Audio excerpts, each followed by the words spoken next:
Okay, guys, so we are live. So for those listening at home, welcome to the Tantrum Musings YouTube channel. My name is Kevin Madison, and I'll be your friendly editor-in-chief today, because today we're carrying on with our ongoing campaign, playing hero games, outstanding Champions, superhero RPG based on the 6th edition hero system, playing the same characters from our previous The Guard campaign, the great members of Canada's premier super team, though we are in a strange new world now. With me today for issue 2 of the Guard Champions are the stars of our campaign. I'll go the order I've got you guys on the screen here. Why don't you tell us who you are and who you're playing? First up is Will. Hi, I'm Will. I'm playing Cygnus. He is the Dark Star of the North. Very nice. And joining him is Robert. Hi, I'm Robert. I'm playing Bouclier, the Mountain, or I think it was at one point. But anyway, he was not here last time, so I'm going to promptly cut video so you don't have to see me eating while they film, while we get the backstory of what happened last week. One thing I need from you before you go, though, Robert, do you remember what is Bouclier's secret identity? Calvin, what the heck's his last name? Cal. The only reason I remember that is because I could hear Jeff calling me Cal a lot. He's the only one who did. I need to look it up. I can't remember the last name. First name Cal. Calvin. Okay. I am too Marvel poisoned. I keep wanting to say Zabo because that's Calvin Zab is Dr. Hyde's. Definitely not Sabo. It was something Mr. fairly, Hyde. it wasn't like Klein or anything, but it was Calvin Klein. Let me. I wanted to say Calvin Hobbes, but that's not going to work. Let's go with Calvin Simons. Simons. Okay. Yep. Mm-hmm. Having 2 first names is a proud tradition for comics for secret identities as well. Yes. Okay. There we go. Okay, great. Then, Will, what do you remember from last time? Not a lot. Let's see here. Trying to think what we did. Well, let's see. Last time we were all kind of in our quote unquote secret identities. Mm-hmm. And so everybody was kind of doing something. I was working at a energy development corporation, I think. Yeah, like a think tank or not-for-profit, right? And we, there was one of the people that we had hired used to be a supervillain, Kevin? Is that the interpretation? No. So that person, Dr. Stellenbauer, was involved with a project in the States in the either 50s or 60s, who the test subjects of that, many of them became supervillains. Okay, that's what I knew. There was a correlation there. You were definitely on the right track there, yeah. And so to kind of get my bearings, I kind of feigned out of a meeting I was supposed to have so I could meet with the other guys. So that was me. John worked, Warlock worked for I say detective agency. That's not the best way to say that. No, like not wrong. Is that right? Yeah. Like a paranormal research detective type thing. And Jinx research. I couldn't remember if it was research or what, but I remember the Jinx. Mm-hmm.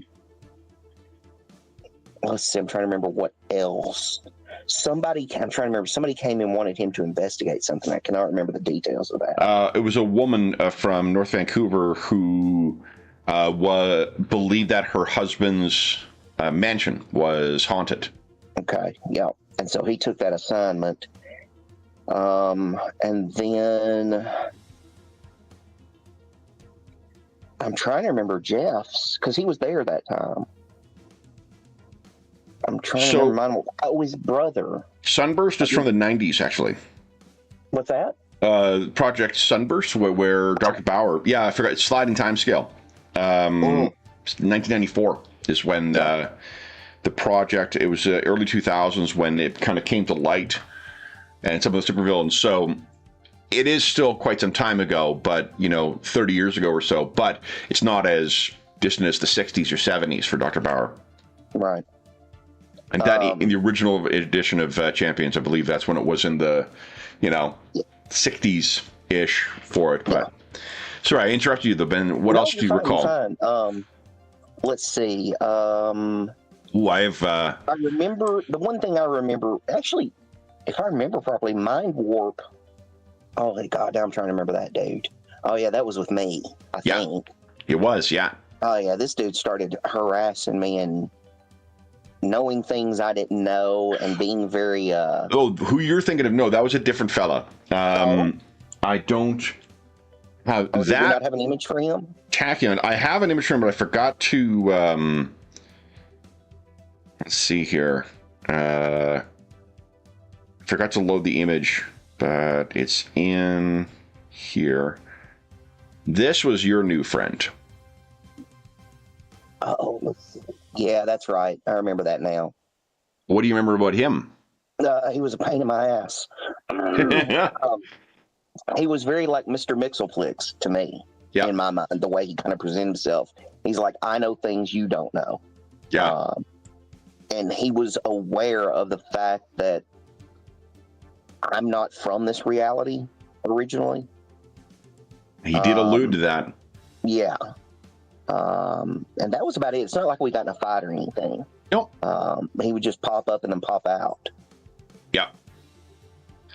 And then the reason I shared that image is, do you recall any surveillance footage? There was security footage of the central part of your... Oh, that's right. Yeah, that was this guy. Yeah. That was this guy. He snuck in and accessed the mainframe, I think. Correct. Is what happened. Yeah. So, yeah, that's something we have to investigate. Yeah. His name is Tachyon, that he's a supervillain with gravitic powers, but you don't know much more than that as to why. He's a hired gun, as far as you know, so it's a little unclear as to why he might have been there. But, yeah, I mean, I think that's... you were going to say about Mind Warp? He wasn't in Vancouver at the time, if I remember properly. Nope, shores of Lake Winnipeg. Yeah, and I know he started coming back, I think, and he called his brother, or his brother called him. Yeah, his brother texted him, and his brother didn't exist in the reality of the Savage Guard. So he's thinking he might be back where he was before, but there's no guard here, as far as he can tell. Right. And we have yet to explore whether there is a... where's his handout? Where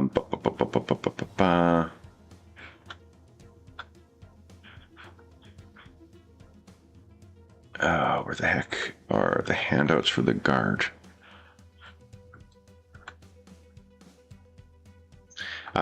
It was...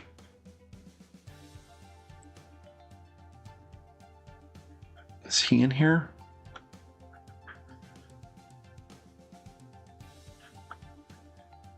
Where the heck is...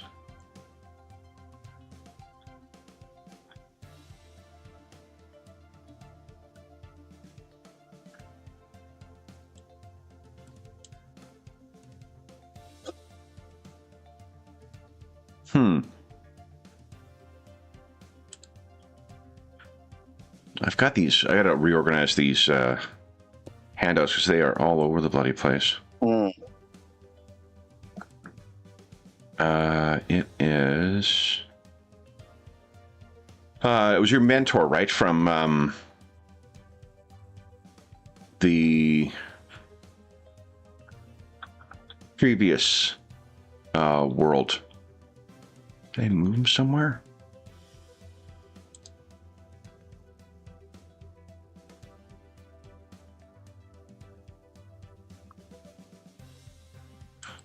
Oh, No, what's here?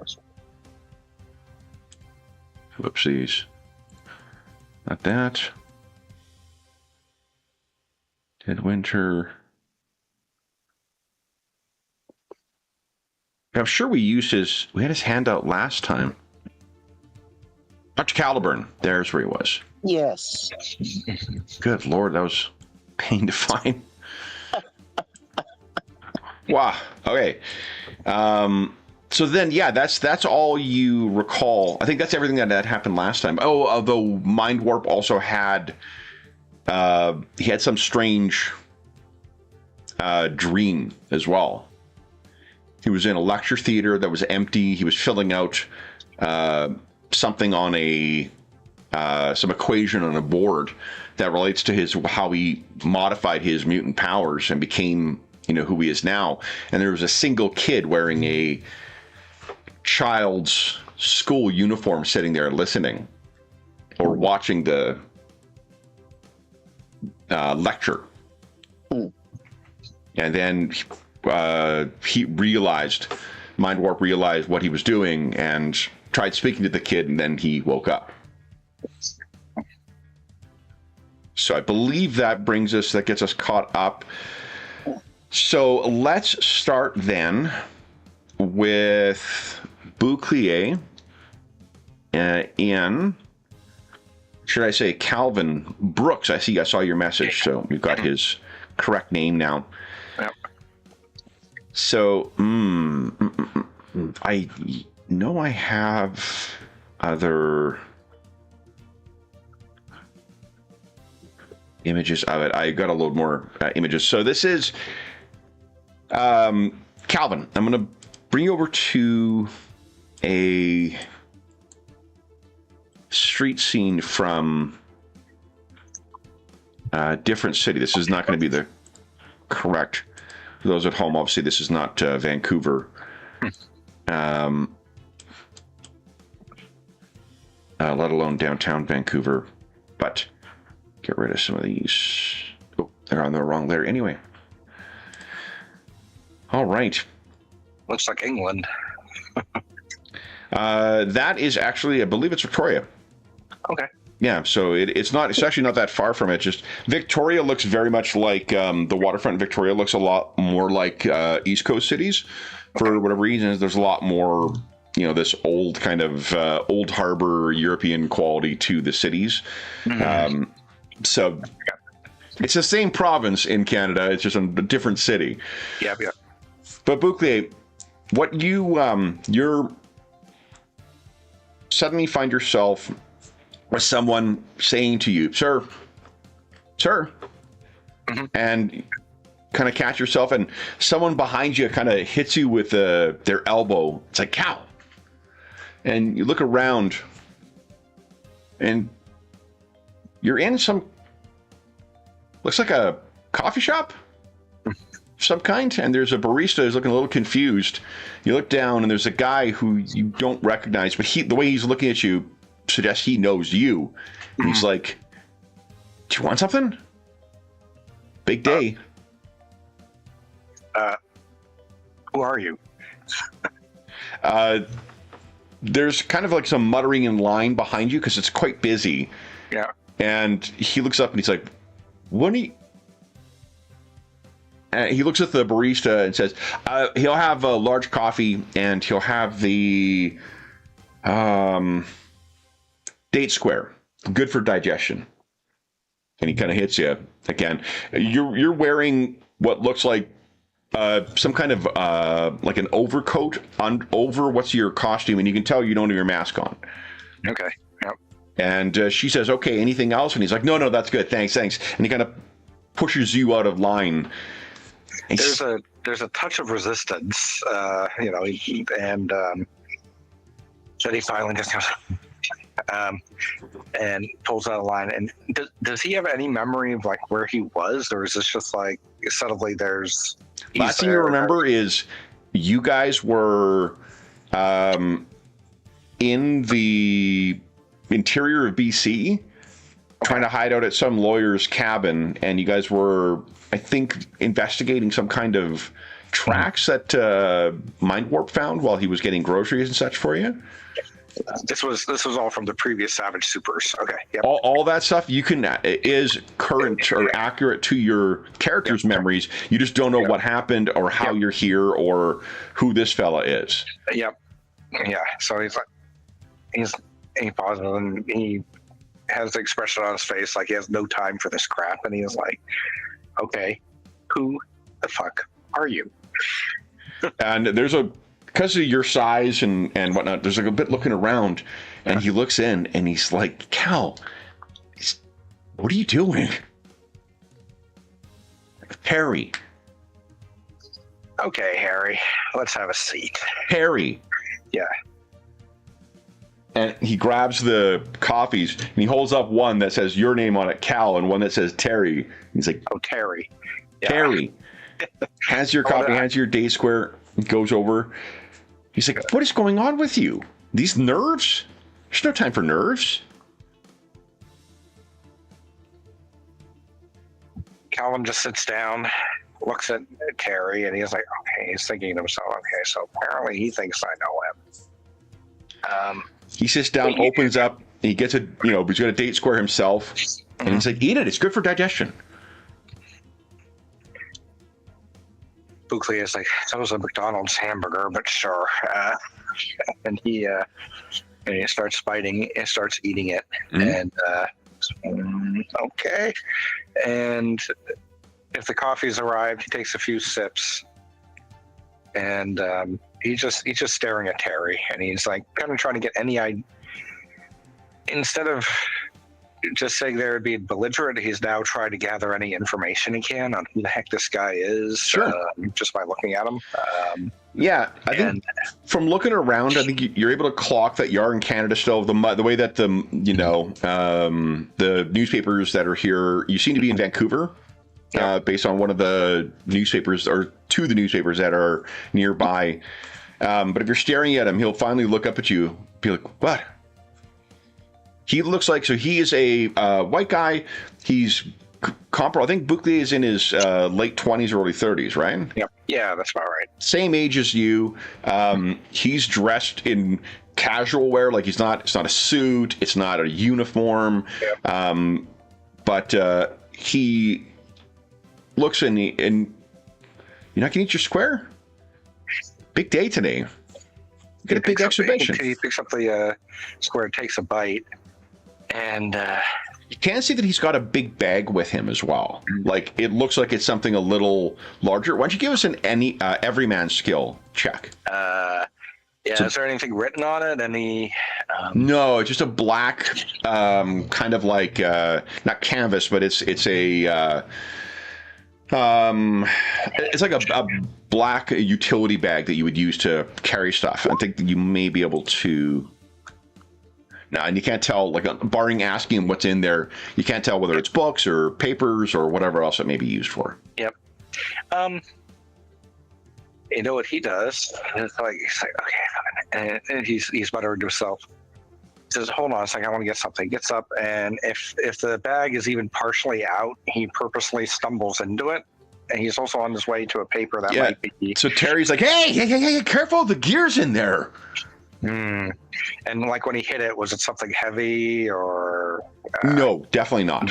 No, Okay. I mean, like, there's definitely a lot of stuff in there, but it's not heavy in the sense of like a piece of heavy iron or steel or something like that. Yeah, it's probably like it could be like a computer, it could be cameras or whatever. Yeah. He's sorry, the coffee hasn't kicked in yet, and I need a paper to see if the Leafs won. So he goes and grabs the paper, and all he's looking for is the date. So, okay, you grab it, and was he intentionally referencing? So it does appear to be summertime outside. Okay. Well, if it had been summertime when he remembered everything from before, then whatever. I guess Toronto. Argos. He'll say the Argos if Canadian Football League is going at the time. Football is late summer, early sports in Canada fall. In the summer. Canada is we're apparently a realm of masochists because you start playing in the fall for football and it snows almost right fucking away. Yeah. Is there like a summer indoor curling league or something? No, but you definitely, it doesn't really matter. Like any of those soccer is a thing in Vancouver. Sure. The baseball is a thing that other folks in Canada still follow as well, even though there's like the two teams are out east. Yeah, sure. He'll say Blue Jays. Yeah, I want to see if the Blue Jays won. Yeah. And he it's like, all right. And which actually fits me better. But anyway, he grabs the thing. He looks. He sits down and he's looking for the date real quick before he slips. And it's contemporaneous, so it's same date. It does appear that there's been about 6 months, maybe maybe a little more between when you last recall the bank or the prison break and then the aftermath of that. Okay, sure. He pauses, thinks to himself, and takes a deep drink from his coffee and says, I wish we did these things at night so that I could have a stiffer drink than this before we do whatever we're doing. Terry looks up. And he's like, if we did it at night, we have to get lighting too. Okay. Yeah, that's true. He leans in. Cal, are you okay? I've been better. There's nothing to be worried about. Mm-hmm. This is going to be huge. You got the mask, right? Does Cal have a bag on him? You don't, but if you kind of go into your jacket, you can see that there is something in there, and if you take it out, it's the same mask that you always wear. He's looking at this guy, and he says, just randomly, he's I want to say he's trying to figure out how to find out if this guy actually knows who he is. But he just kind of stares at the guy for a second, and he said, "The photo shoot." He looks up. Photo shoot. Is that what you're calling it? Yeah. Why not? Cal.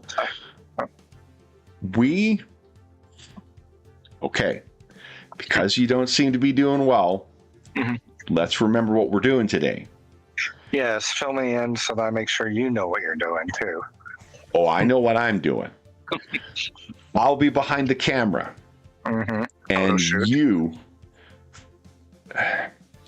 Luke, we are shooting content. Cal, content. Bouclier is going to be the biggest social media star. Yeah. As soon as he says the word Bouclier, he's like, there's nothing to be worried about. You've got the mask. This is going to be huge. Mm-hmm. And then he kind of realizes what he said. Huge. We'll use that. Yes. Cal. Okay. All you got to do, take the jump. Who's going to... Jumping off the biggest building in Vancouver, surviving and becoming almost as big? Come on. This is great stuff. Of course, instantly Bouclier is like, that's actually pretty damn cool. Thinking to himself.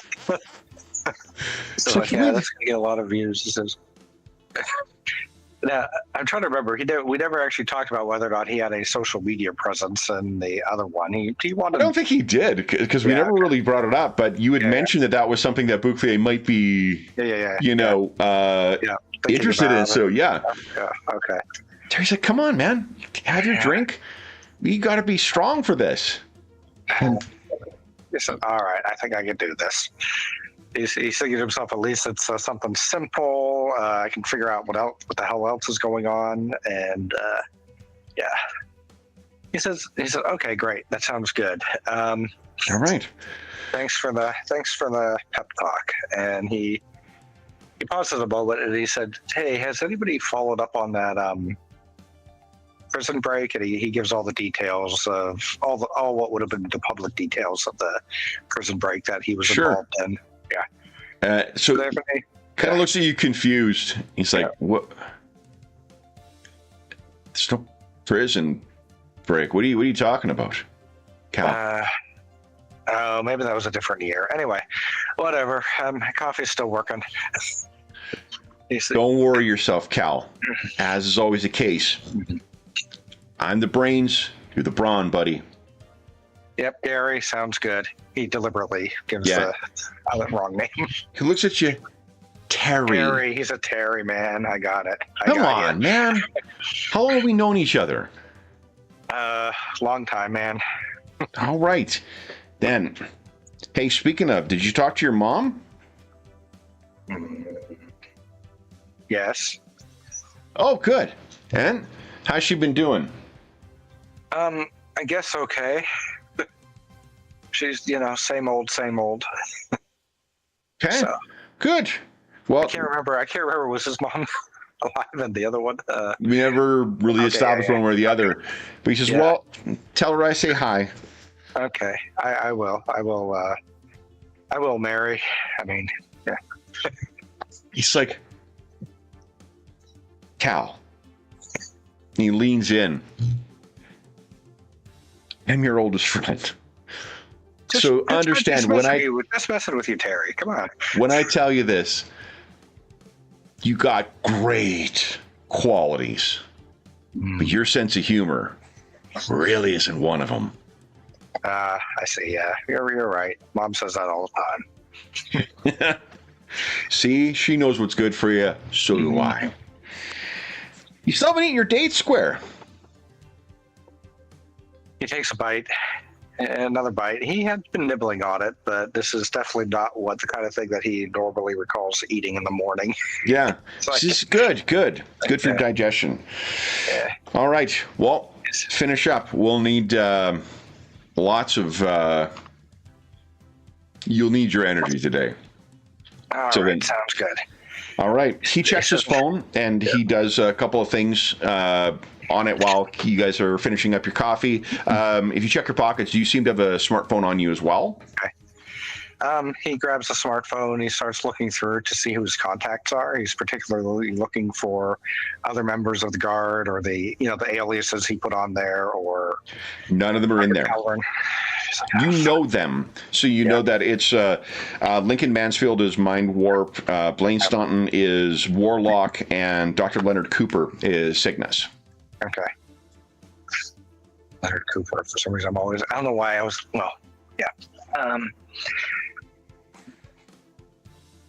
he's this kind of stuff.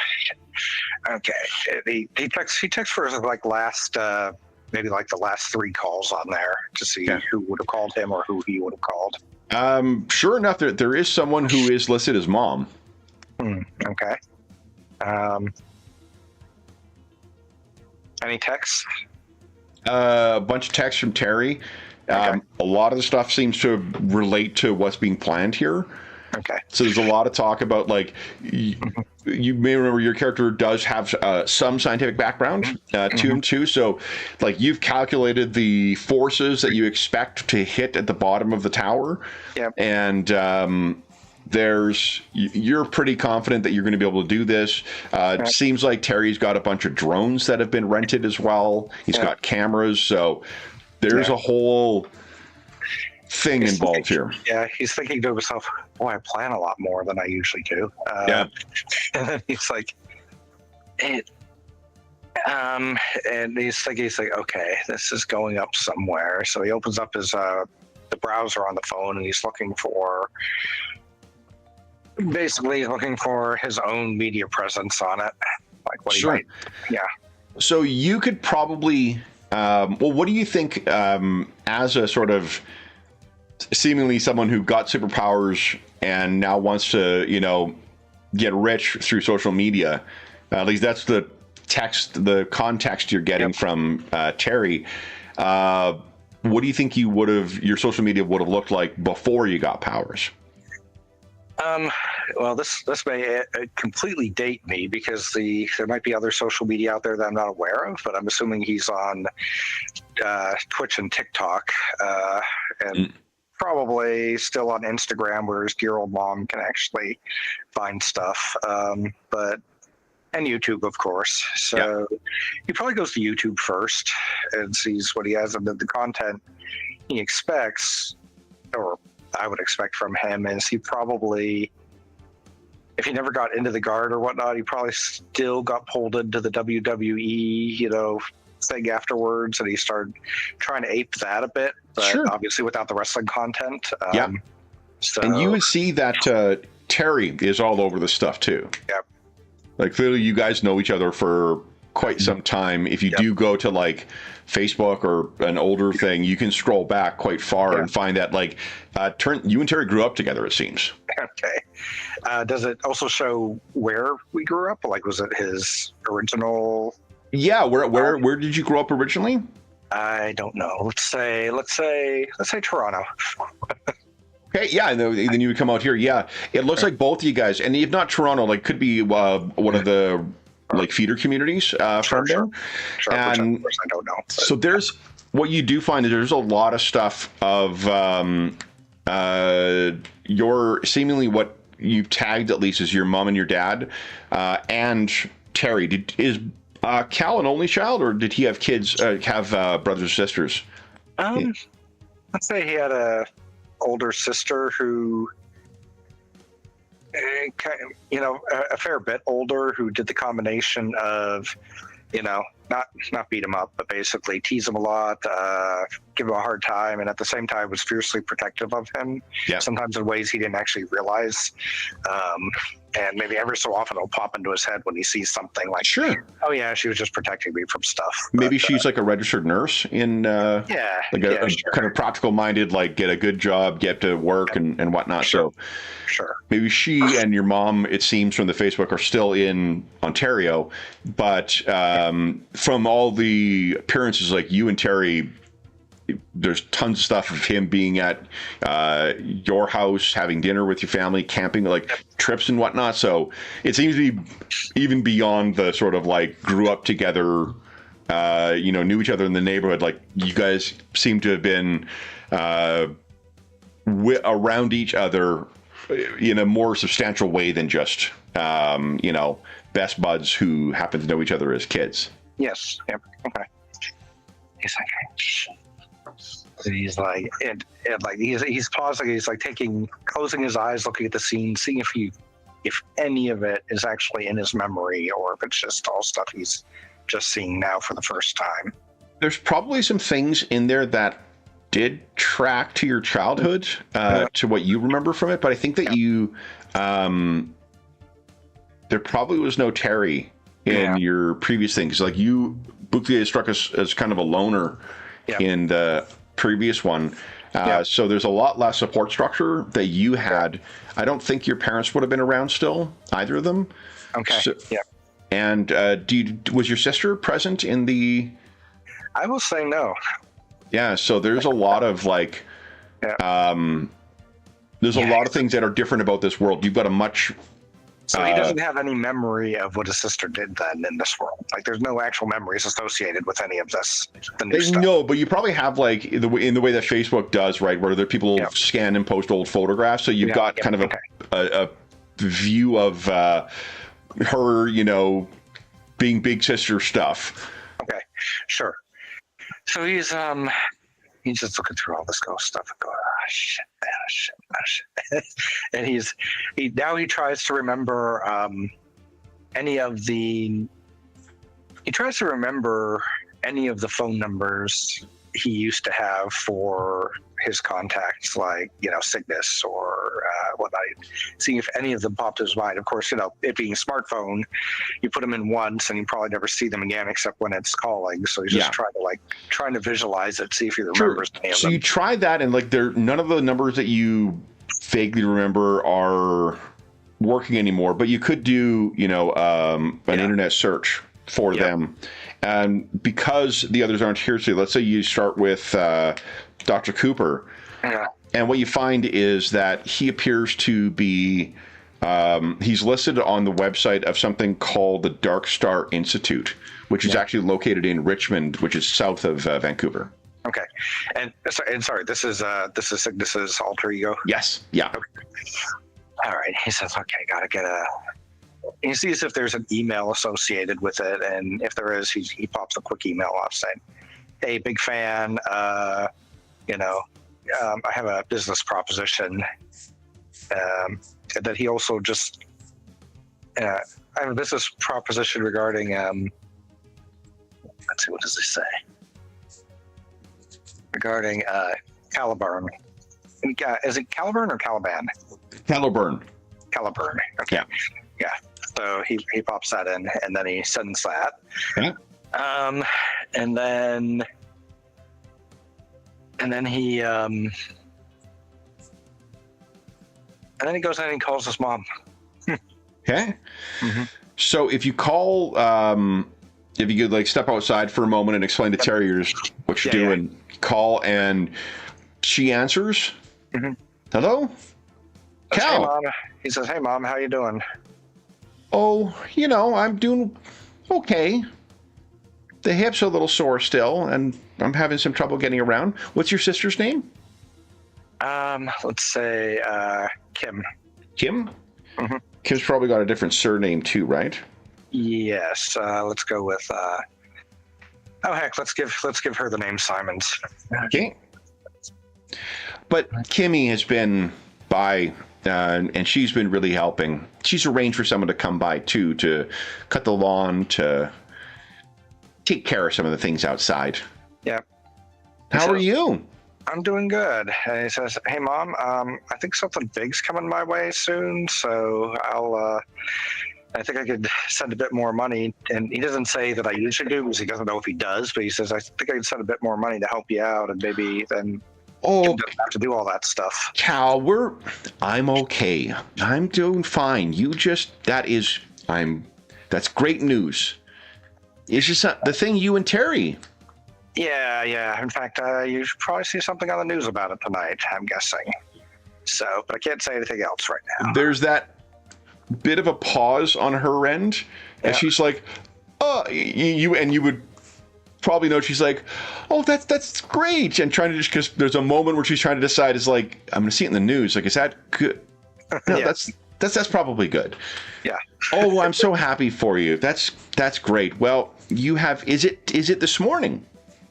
No, he pauses. He's not actually sure. He says, "Sometime today.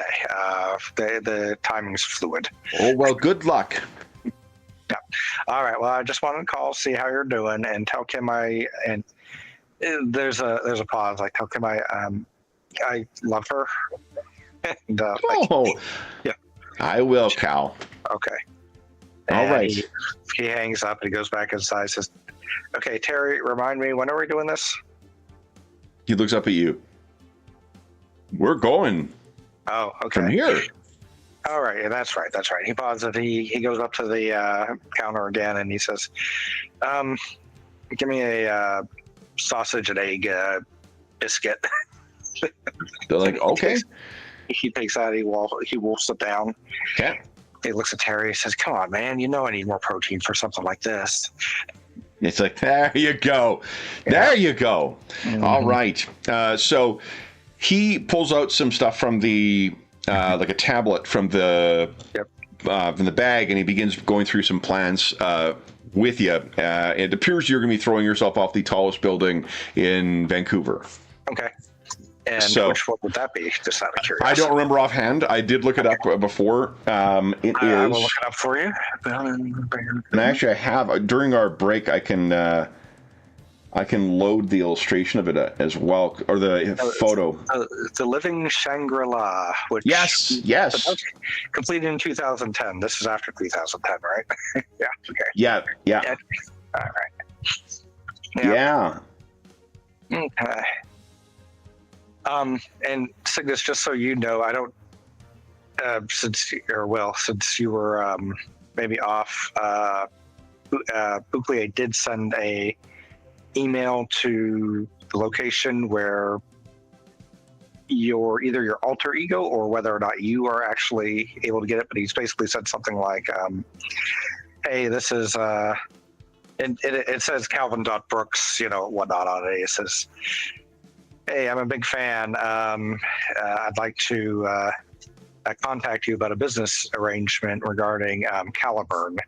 And then he just signs off on it and then sends it to you. So Okay. with his phone number as well. Okay.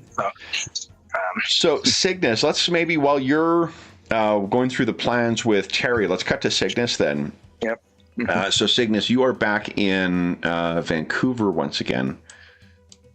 Go. This is Yale Town in Vancouver. And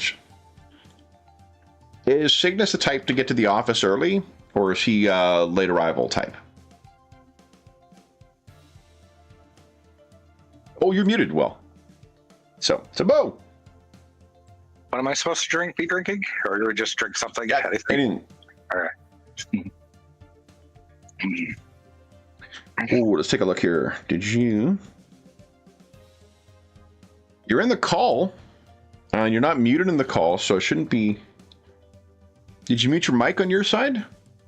By any chance, Will?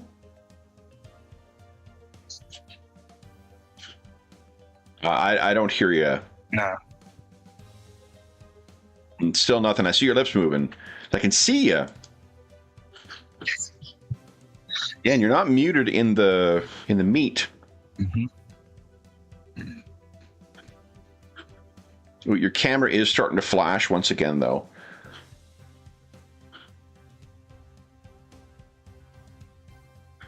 Yeah, I'm not sure.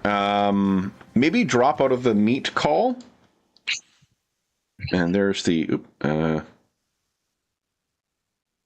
a link for him once again. Let's see if that sorts things out.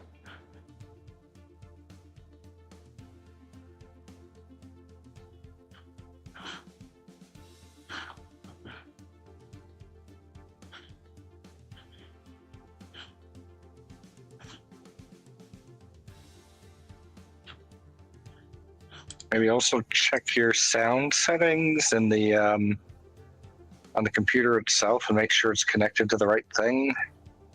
I have way too many things, and sometimes it takes me a while to resets. He can't hear us right now. Oh, okay. Yeah. So. Okay, sorry. That's okay. It's all helpful advice. Yeah. Let's see. If you can see this, check your sound settings.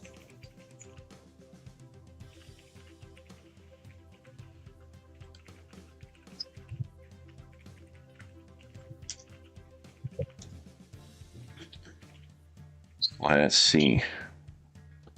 Because it was working before. Okay, Will, you're back in the call. Can you hear us? I can hear you. Can you hear me? We can hear you again. Yeah, perfect. I'll tell you what I had to do. Remember I was telling you seen my camera been freezing? Yeah. Apparently, Firefox is not happy if I have a tab of Roll20 over here using the video part. Yeah. And then having a part over here which has a camera available in that tab for the meet. But it doesn't like it. So wow. What I did is I opened up Chrome for Roll20. Okay. And then I left the call over here, but maybe switching when I did that, it hiccuped it. I don't know. Yeah, but, there's a bit of a delay in your camera right now, but it's not stuttering the way it was before. Okay. So that's great. But so what? Let's see here. What Bouclier sent you? Did you hear the content of the email? Yeah. I never lost audio for you guys. Okay, perfect. So is Dr. Cooper? Is he the type to show up early to work? Does he show up later in the morning? He's going to show up a little bit later. He's very West Coast. Yeah. Okay. So I think it's perhaps you're still at home in, and I didn't look up the neighborhood too. I lived in Vancouver and I can't remember the name. There's some lovely old neighborhoods that are just east of the UBC campus. And it's in there, Mount Royal, I want to say. maybe.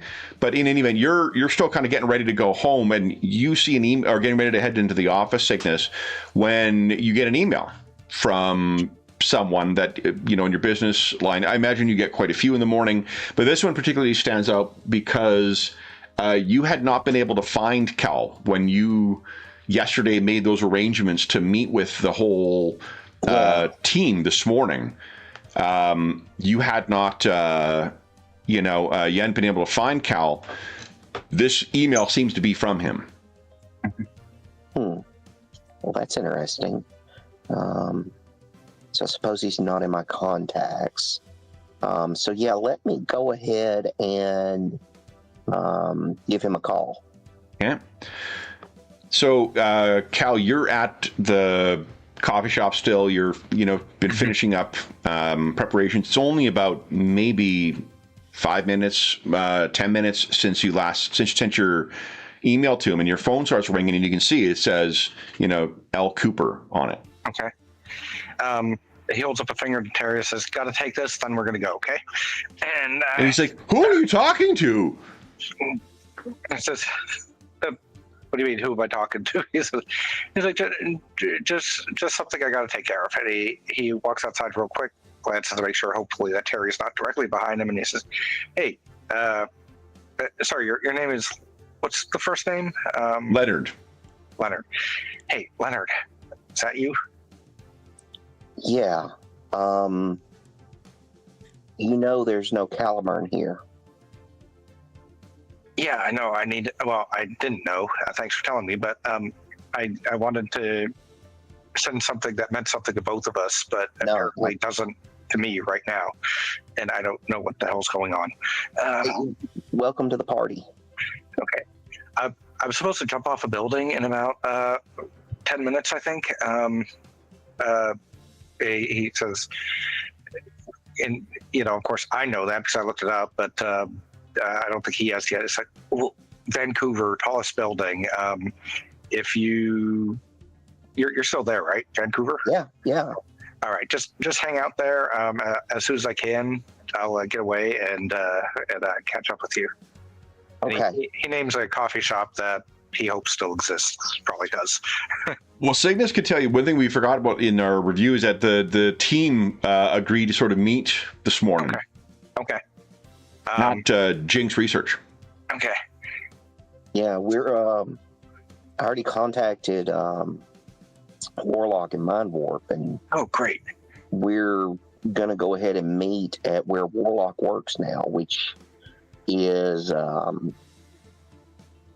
this company called Jinx. Okay. So that's the plan next. Did we ever set a time per se, maybe? Probably late, knowing that you're a late, a late riser, probably later in the later in the morning, 10 o'clock maybe, 10:30. Yep. Okay. So, okay, I think I could be there in time if I go now, but I can't break this. He pauses this new cover or whatever the heck's going on here. He says real quick, just to make sure that this is the same guy who was talking, that he knows. It says, you remember the prison break, right? That doesn't seem to have actually happened here. When? Yeah, I remember. Okay. I mean, I remember everything basically. Yep. Okay. Except who I am here. Yeah. All right. Great. I'll be there at 10. Okay. And he hangs up. He goes back and says, "Terry, we gotta go. Do this now." He's like, "What are you?" All right.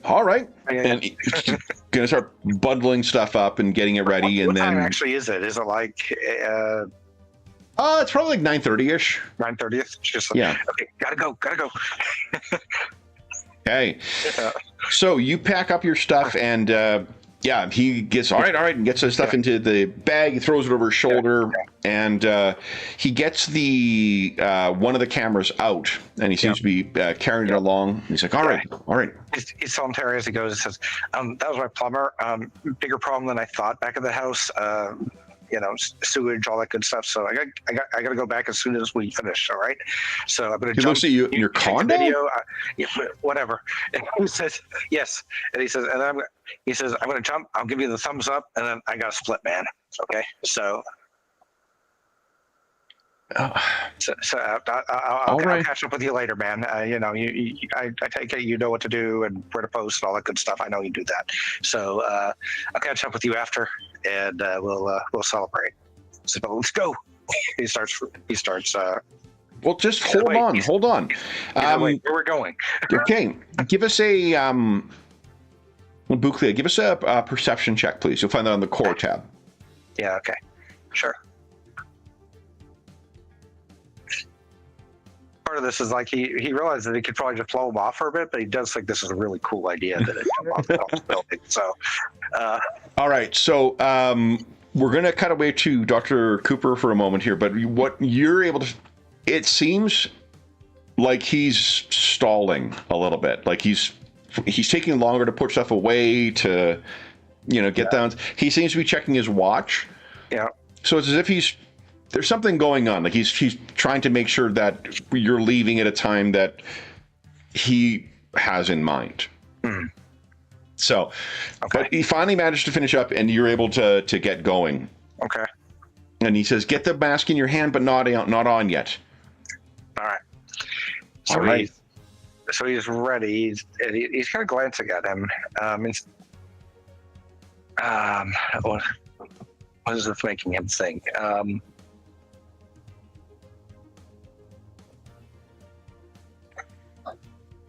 He has a camera in his hand already. Okay. He all right, he says, "Yeah, let's go." All right, come on. Yeah. So you guys head out of the coffee shop, and you're on your way to what Terry promises will be fame and fortune. Mm-hmm. And it is so. Cygnus, tell us a little bit about the house you live in. I don't know. Let's see. I'm trying to remember. I think last time, didn't you say there was like up close to the water? It's not on the water, but like right. Mount Royal does go down towards the water, so you can see there could be a beach very near where you live. Yeah. Mm-hmm.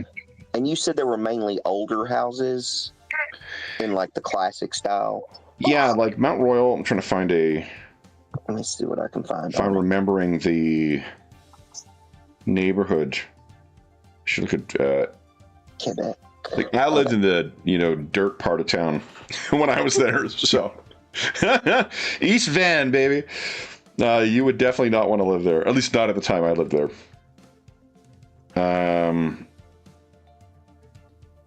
Okay. On island suburban town. Here, Vancouver neighborhoods. Kitsilano, of course. That's one. Point Grey and Kitsilano are the two ones I'm thinking of. Yeah. Point Grey is definitely, I think, what I was thinking of. Point Grey is the one that... here we go. Point Grey, Vancouver. Neighborhood.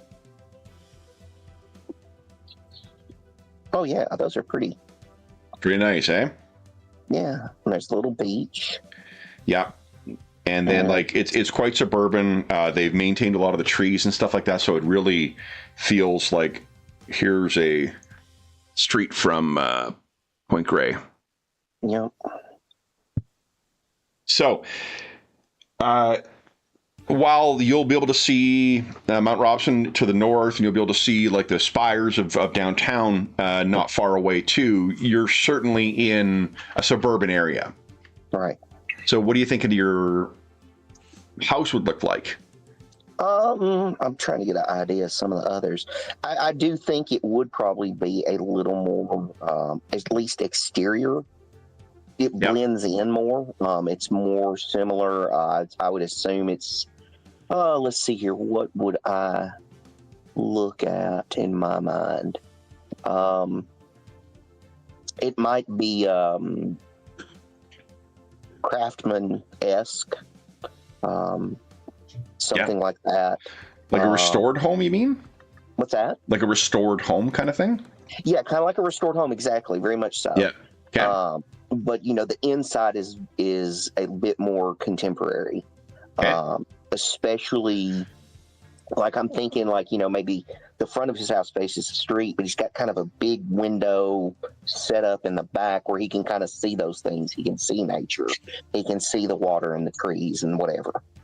So it's got to be, how do you feel knowing you're in a house that probably plays to your preferences closer than you would have maybe expected, but that you don't have any recollection of having set up? I was going to say the funny part would be like going to take a shower and knowing exactly where I put the towels. Yeah. That's kind of what's going on with him. It's like he goes downstairs to make a cup of coffee or whatever, and he knows exactly where the coffee is. He doesn't have to open all the drawers. Yeah. It's like he's got this muscle memory that he has no memory of acquiring. Love it. And how does that make him feel? Weird as hell. He's like, I've got to talk to Warlock about this. It's like I'm possessed. Okay, hold up. I'm just loading something in here. Okay, I forgot to do this morning. So what are you planning on doing before you head out to meet with the rest, if anything? Did you have a good night's sleep last night? Or was it fitful? He probably slept better than he thought he would. Because it is very much like you said, this is something that I would have had a hand in designing and picking everything out to kind of what I like. Yeah. And that's what everything is, and so the bed was way more comfortable than it probably should have been. It's also summer, so like if you're the type to take coffee on it sounds like you've got a nice yard and a nice view. If you are the type to take coffee on the porch in the morning too, like this is probably a different experience at the very least from Ravenscrack, right? Where you were living in an old, converted asylum. Yeah. In the middle of Vancouver. This is definitely way better. So, anything that you would be looking into before? He's probably checking the news. He probably also has, MS Teams or something like that, Slack, whatever it is that the company uses, that he works for, just to make sure there's nothing crazy going on. Nobody's, beating down his door for anything. Yeah. And I mean, like, I think there is probably the kind of stuff, like, you seem to be one of the two, you and Dr. She's got a handout here. Dr. Tillman. Yeah. You and Dr. Tillman seem to be the ones who are running this. So, like, you can see a lot of the types of, like, not bureaucratic, but just like the sort of mundane stuff that you would see coming in for like requisitions or, from vendors or whatever, like the kind of stuff that just you need to always be CC'd on. And I think whenever there's anything that's addressed to the, like the Institute itself, you can see that it's both yourself and Dr. Tillman who are addressed on these things. So, and while I was loading something else, I also have your new friend here too. Oh no. What is it with you and getting new friends? Oh no, man. There he is. I got one, but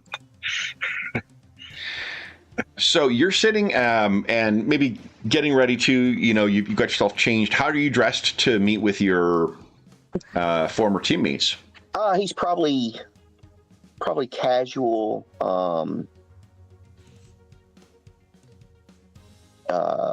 Cowboy boots, jeans, t-shirt, denim. I will say cowboy boots would stand out in Vancouver. Well, no, not like pointy-toed, not like obvious. Okay. They look a bit more. They're a bit more like a motorcycle boot. Okay, got it. Yeah. Kind of Like what he could absolutely wear them. There's folks who would wear them there too. It's just that it's not in Calgary. You would see cowboy boots more often than you would in Vancouver. So. But yeah, so you're getting yourself ready to go, and you hear a bit of a. Oh, and one thing we didn't mention as well is that in this world, because we're using different rules too, the Cygnus suit is something that does need to be put on kind of like 80s Iron Man style, right? So it isn't a nano whatever, but it's you've got your case with it. I imagine you've had a chance to inspect the suit and you realize that like there's a couple of ways that it differs in the sense of the ways that we've got your power set up a little different, right? Yeah, right. But it's working beautifully. Yeah. So you're getting yourself ready.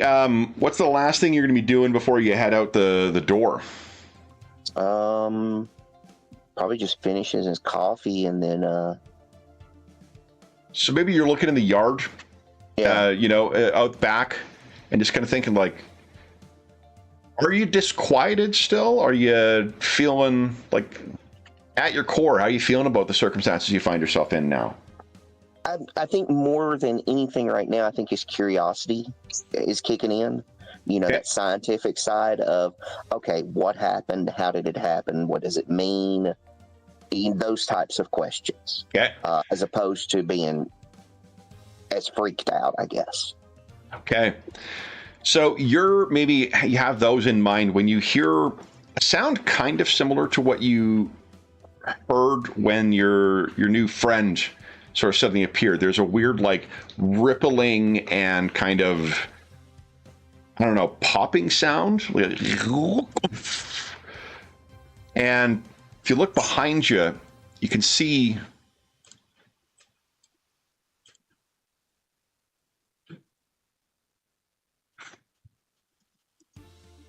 this is what is standing, not firing, but what's standing in your living room, which I'm assuming is adjoining onto your kitchen.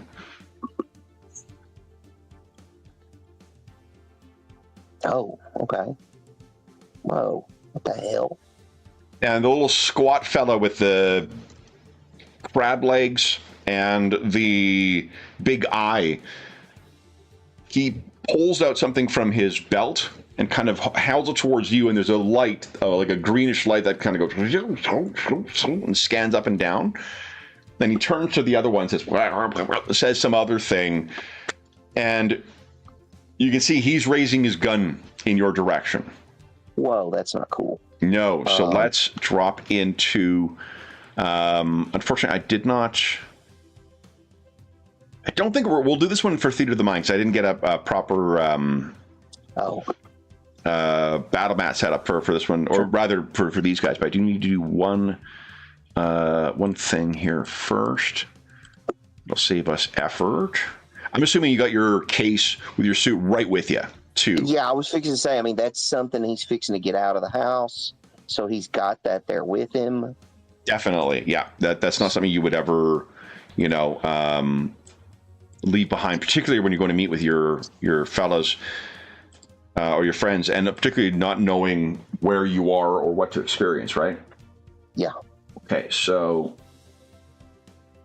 I'll take a look at your character sheet. Can't remember if your suit boosts your speed or not. Maybe it does. I think it does. Yeah. I don't think I have it open right now because I've been playing with the browsers, and so it closed. No problem. Dex is 16. Right, I just need get that set. Okay. So then I should be able to make a... Where are we here? Villain. Oh, I just lost Robert from the game. Uh-oh. Oh, really? Yeah. You hear still I can still hear you. Yeah. You're still... Yeah, I've got that combat computer, Kevin. Hold on a sec. Sorry. Oh, right. Okay. And it gives a +3 to speed. Hey, so... Ooh, interesting. So what I'm going to do then is let me take a look at your character sheet, how I've got it set up. Sure. There's an easy way to... adjust speed. Yeah. There is. Watch this. I think. Boom. Well, there we go. Nice. Okay. So we'll need to, when we activate your speed, when you do get your suit on, we're going to make an adjustment, but that's very easy to do. So that's cool. Let me do this here. We'll add you into initiative. Right, here we go. Boom. Oh, I forgot to clear the screen. Clear this. Move all turns. Oh, yeah, we had no fight last time. That's right. Yeah, I was going through. I was like, man, it was all talky last time. What all did we talk? Okay. So, Robert, I don't see your camera in roll 20 right now. Can you hear us still?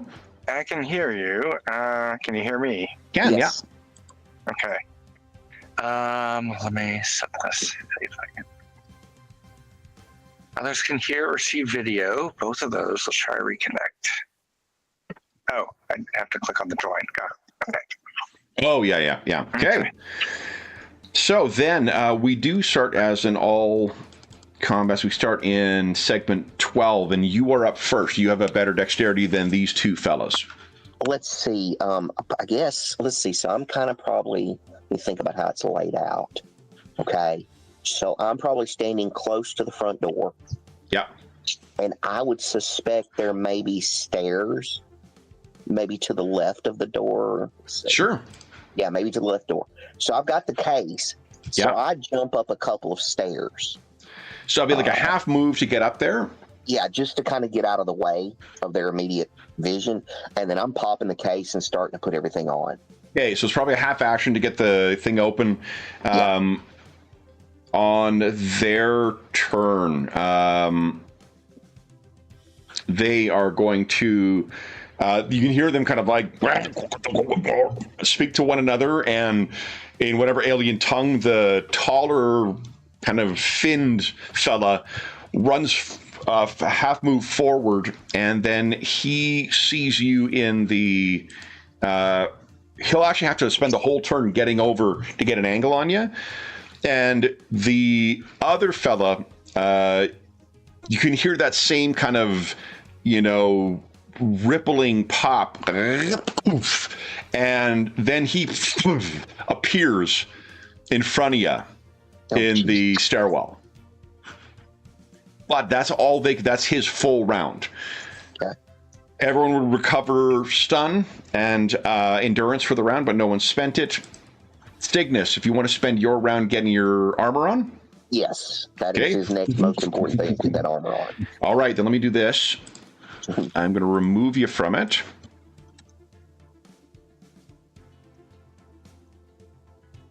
Go ahead and activate your armor stats once again, the combat computer.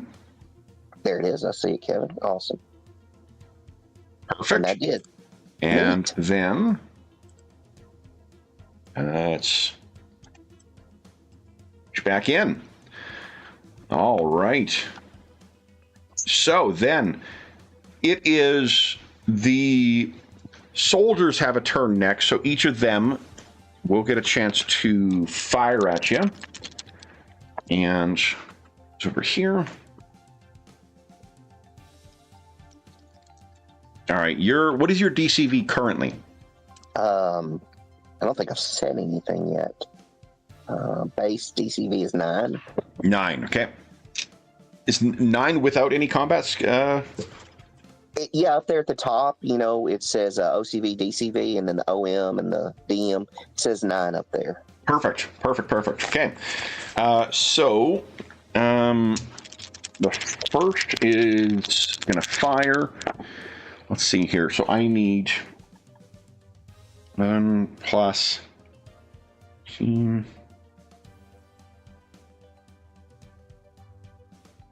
First one squarely hits you with this stun gun, and you're going to take 31 energy damage. But how does that compare to your energy defense? Let's see. I've got a PD ED of 20, and then that's power though. Never mind. Yeah, okay. I think 26. So 20, so it's 11. What's that, 26 actually, because you got a 6 base and then you got 20. Oh, I forget. Yeah, thank you for doing the math for me. Yeah, no problem. I got the character. That's one of the reasons I got the character sheets printed. So then you would take 5 points of damage from the first. Yeah. So and remember, don't adjust your token. Adjust. Oh, and actually, we can get your stun would be at your regular. Yeah, perfect. Is that what so then you're going to take 5 points of damage.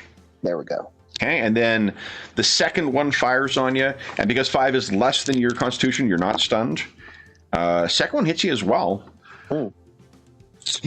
And that is 34. So you'll take 8 points of damage. Again, less than your stun. 7. That should be right mathematically. Perfect. And then it is your turn, Cygnus. What are you doing? I'm fixing to unleash hate and discontent. So let's see here. Let me go over to my combat and select my what's going on here?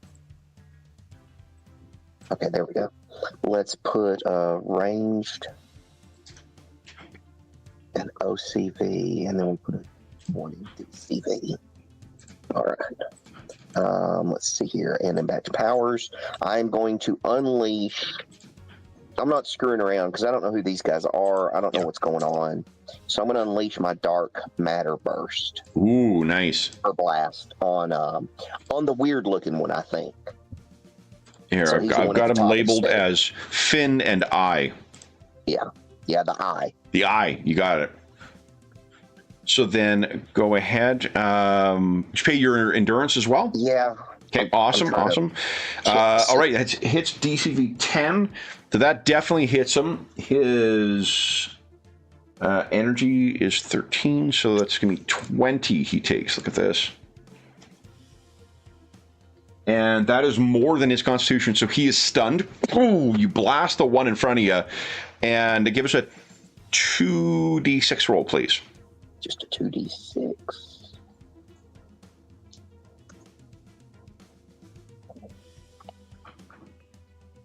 And he is blasted into your wall, unfortunately. Yeah, I could already tell when people show up, I'm like, oh my God, I'm going to get contact. Yeah, did you fall into the wall? Something like that. All right, so you blast the one guy, then it is your turn once again. Yes, and so now it's going to be blasting the other guy with the same thing. You got it. So let's go ahead and get, okay, so let me pay my endurance first. Yeah. Man, sorry, like 5 minutes ago, you were like, man, this is such a nice place. It's so much better than my old, oh, fuck. Yeah. Basically. Yeah. And then, let's go to powers. And bam. Wow. Big hit.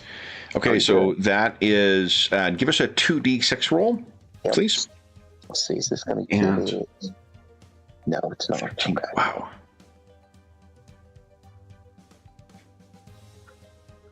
Oh, screw that.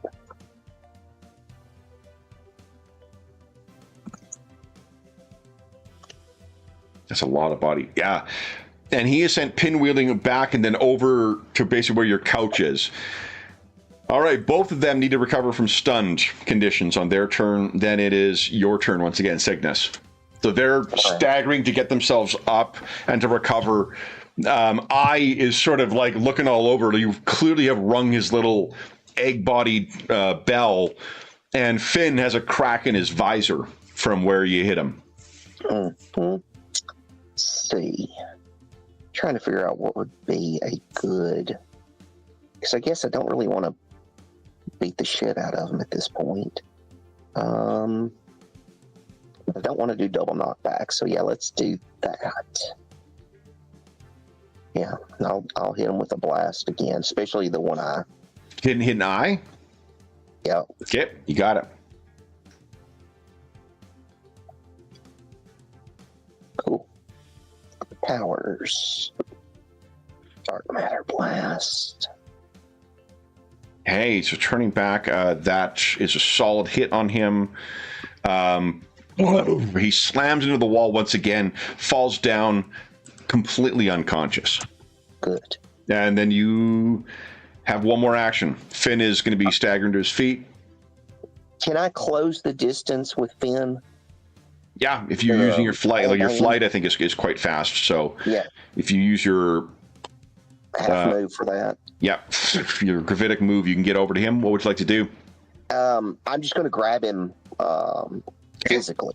So that's a grab move then. So I think your combat levels are all with range stuff. No, you got +2 all attacks. Yep. So you can assign that wherever you like. You're going to hit the grab maneuver under the combat tab.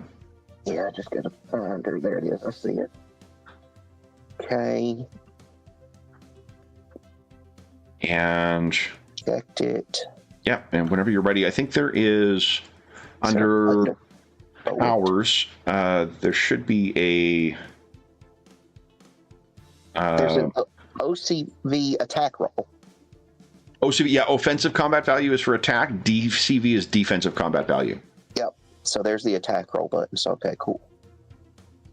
Okay, and then if you go to. Oh. Shoot, yeah, perfect. No, that's perfect. That's perfect. Oh, okay.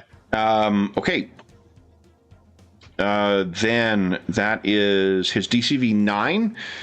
All right, and you grab hold of this guy. You could say something for free if you like. Who are you? So he, through the sort of cracked lens, you can see one kind of, bizarre segmented reptilian eye. It looks like an insect's eye, the way that it is segmented, but is clearly reptilian. He says something, and then there is that same sound, and this guy just dematerializes out of your grip. And if you spin around, you can hear the same sound, and one eye is gone as well. Well, at least I don't have to call. Is it Until? What is it? Until is the Yep. Yeah. Or the Steelhead Brigade. I think it's the Steelhead Brigade is what you guys talked about last time. It's a detachment of the RCMP. Yeah. You can hit recovery to get your stun back up, but Cygnus, what are you making of all this?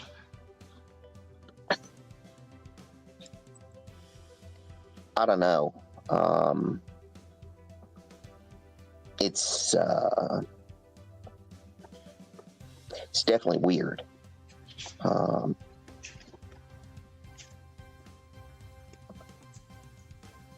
So we'll leave you kind of standing in your.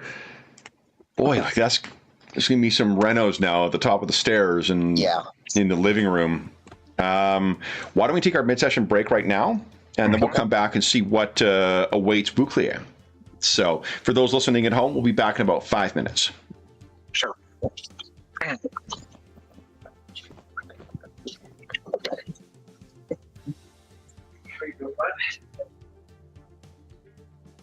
There is one thing modification. It's good.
Good.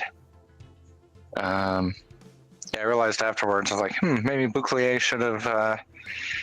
Kev was probably hoping that Bouclier would find a way to get away and go talk to Cygnus directly and have a nice fight. And instead, Bouclier was like, I think I kind of want to be a big star.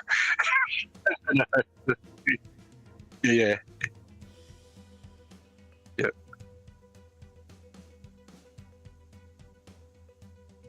Yep. Yep. Yeah, nice.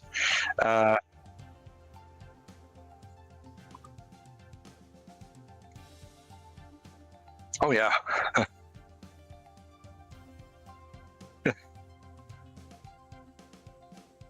Yep. Yep. Yep. So, yeah.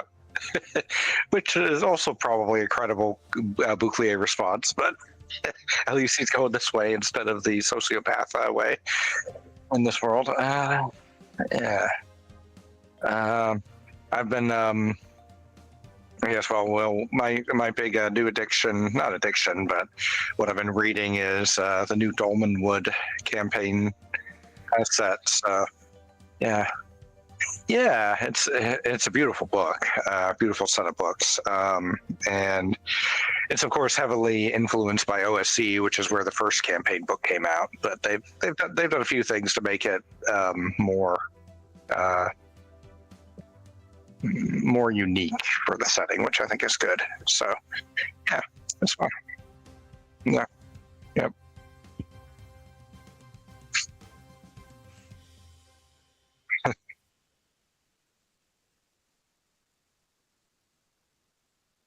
Mm-hmm.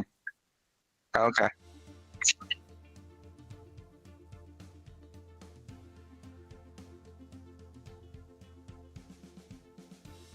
Almost.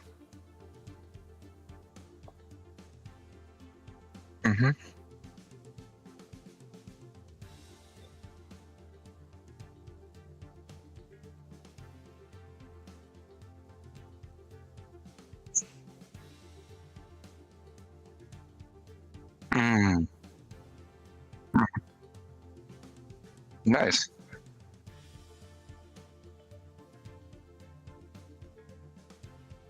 Yep. Yep. Nice.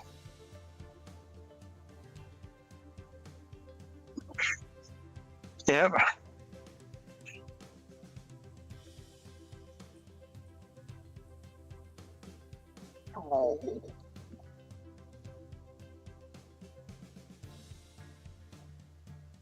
Yeah. Okay.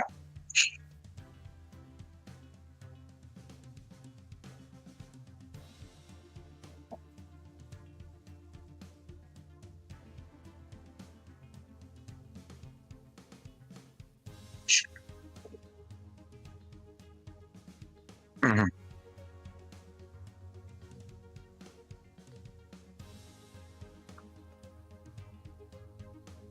Yep. Hmm.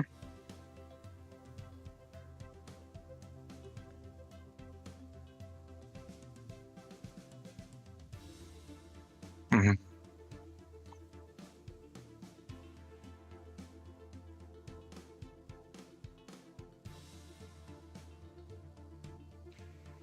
I think I think there's just a tiny seed of suspicion now, and he's still kind of caught up with this whole idea, and he's like, part of him is just like, "Oh, this is so cool," but he did notice that Terry seems to be a little slow at things, so he's going to be more observant, but he doesn't want to like make him suspect that he suspects anything yet. So he's just like watching and seeing, and he's also keeping an eye on his clock, his watch. Sure. I'm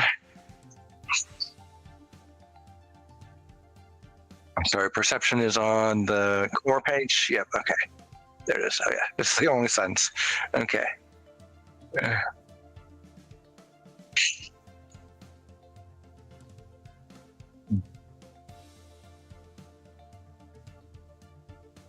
Mm-hmm.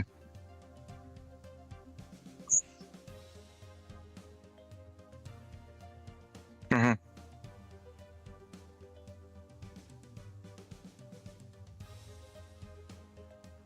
Mm-hmm.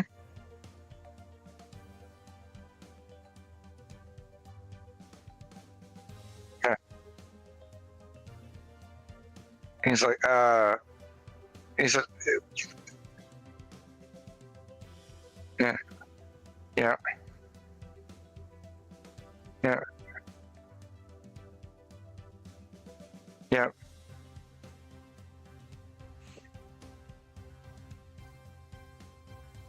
Mm-hmm.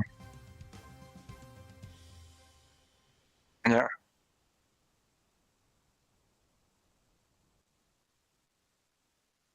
yep. Okay.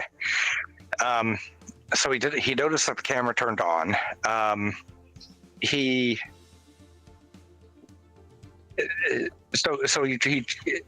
he makes it look like he stumbles on the way, so he kind of stumbles into Terry, and he's basically, as he's going, he's trying to move his arm so that he basically smashes into the camera and at least makes it go in a different direction. Okay, not necessarily knock it out of his hand, just make sure that it's not in the same direction that Terry wanted it to be. Yep. Okay.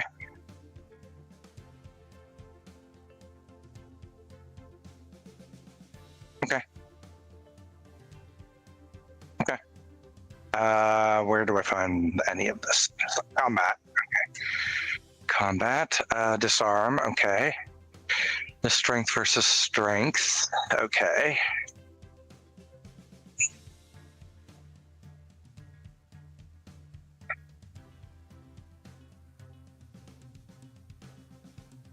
And that means just setting my offensive higher than anything else. What's OMCV? Okay, no. Okay. Yep. Okay. Yep. Yep.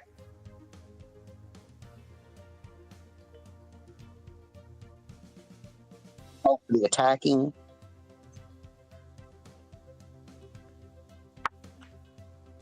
Combat preview.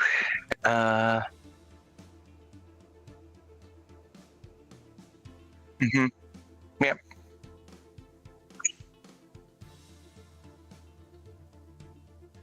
Yes, I see it. Yep.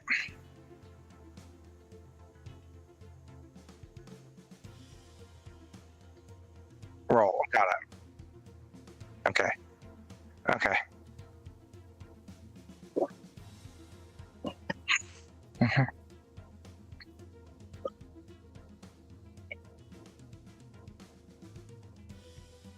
It's more or less like he's, I don't know. It's between the latter two. So ideally, he would just knock it out of direction. But if he feels like if he feels like he's not going to be able to, that he's going to continue the thing and just try to knock it out of his hand, type of thing. So it's in between. Yeah. Yep. He quickly puts the thing on, and I mean he knows that he probably. Sorry, I mean this is all in an instant, but there's this thing saying at least plausible deniability. He knows that he's still wearing the same clothes. He was in the shot a moment before, but it's like AI, So yeah, sure.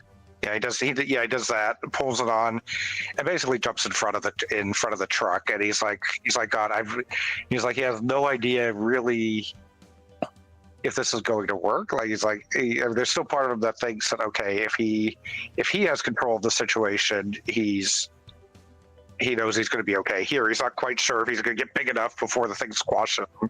So.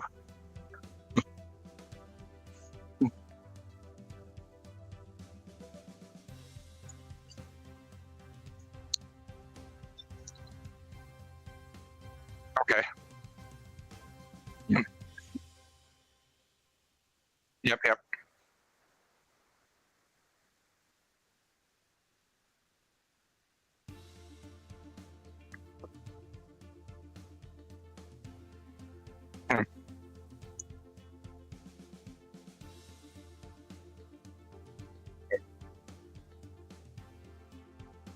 Okay.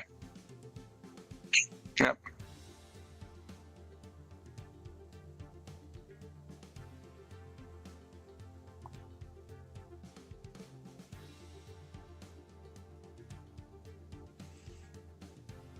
Okay, sure. That's just rolling. That's just clicking on the dex roll. Okay.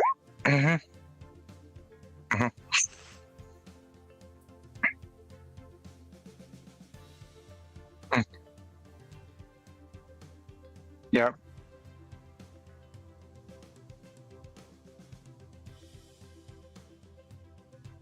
Okay.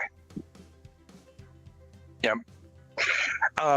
So yeah, so he basically does exactly that. So it's in the whole thing, and as a reminder, he's trying to make it look like he stumbles in the beginning, so he can, it's more like an accident that he runs into a Terry, and then he just springs forward, and the same motion is like one hand rips the suit off, one hand puts the thing on, and then he. Okay. Yeah. Okay.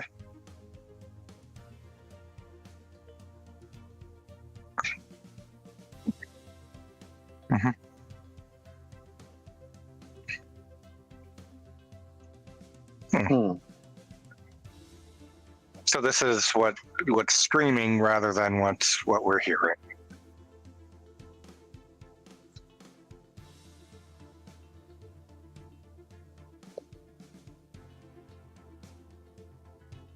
Mm-hmm.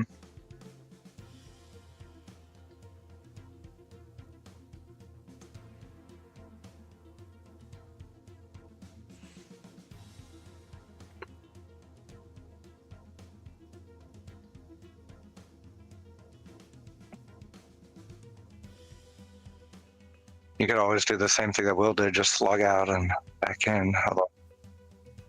Okay. Mm-hmm. Mm-hmm.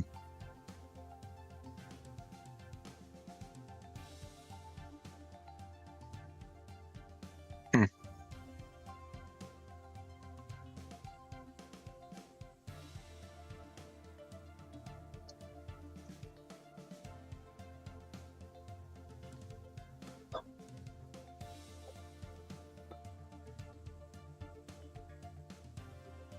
Will can be your narrator. Yeah. Mm-hmm.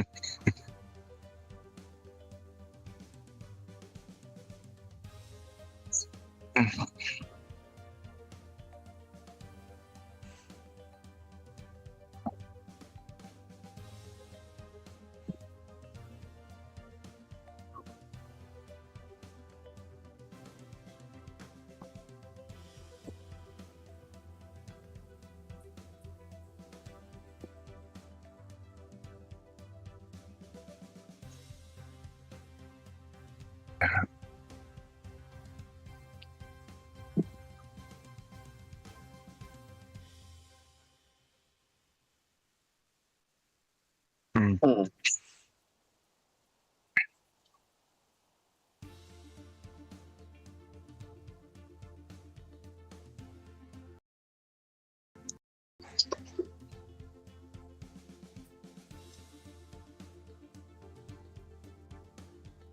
Okay, check. That's my the.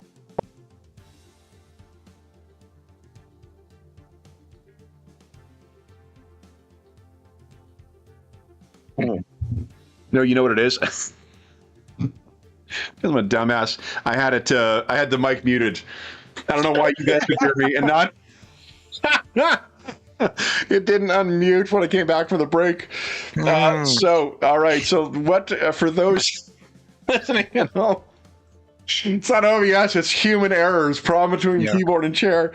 For those listening at home, what you missed from my side is that Bouclier saw a. Well, why don't you tell us what happened very quickly, Bouclier? Yes. Because you can narrate how you stopped this massive fucking truck as well. Right. So, dumbass I am. Oh my god. So Bouclier noticed that he was keeping an eye on Terry in front of him. Yeah. And noticed that as they got to an intersection with lots of traffic, that Terry turned on the video camera, and before a large vehicle truck started revving its engine and accelerated towards the intersection, and before that it was just going normal speed, and it was going to plow through a group of people crossing it. So and then Terry turns to him and says, he said, was that the moment that Terry said, Bouclier, take care of that or something. And put your mask on, he said. Oh, put your mask on. Yep, put your mask on. And so Bouclier basically pretended to stumble into Terry, at the same time moving his arm like for balance, but smashing into the camera, trying to knock it out of the way. It worked. He tore his suit off with one hand, put his mask on with the other while the camera was facing away, and then jumped into the path of the truck. As he did, he managed to brace himself just a moment before the truck hits him, and kind of like raises one arm because he's still not, especially because it's a slightly different world. He's like, oh god, I hope my powers still work. Yeah. And like the way I thought they did. And basically it hits, and as soon as it hits, he starts getting bigger and basically kind of pulls the front wheels off the ground with him. And so the back wheels are still spinning, but the front wheels are off. Sort of like the classic Superman thing, except he's not actually lifting it. It's because he got bigger, it pushes it up. Yeah, and I think that like you might, let me think here, in order to trigger, sorry, I keep moving around in your character sheet. Sorry, I've got a printed version I can just look at instead of making your thing skip around like it's possessed. So I think it's only 15 15 damage. You need, like 15 body. You need in order to trigger your maximum growth, which puts you up to like 60 strength. Growth enormous Titan form, is that what you're talking about? Yeah, because the way that it's activate this when you absorb at least 25 points. Okay. So then you would have to take 25 points. Yeah. So you're probably at your first scale of growth. Yeah. Which would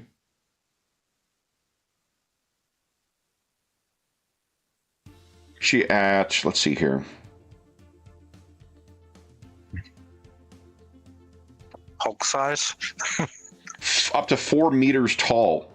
So that's 12 feet tall.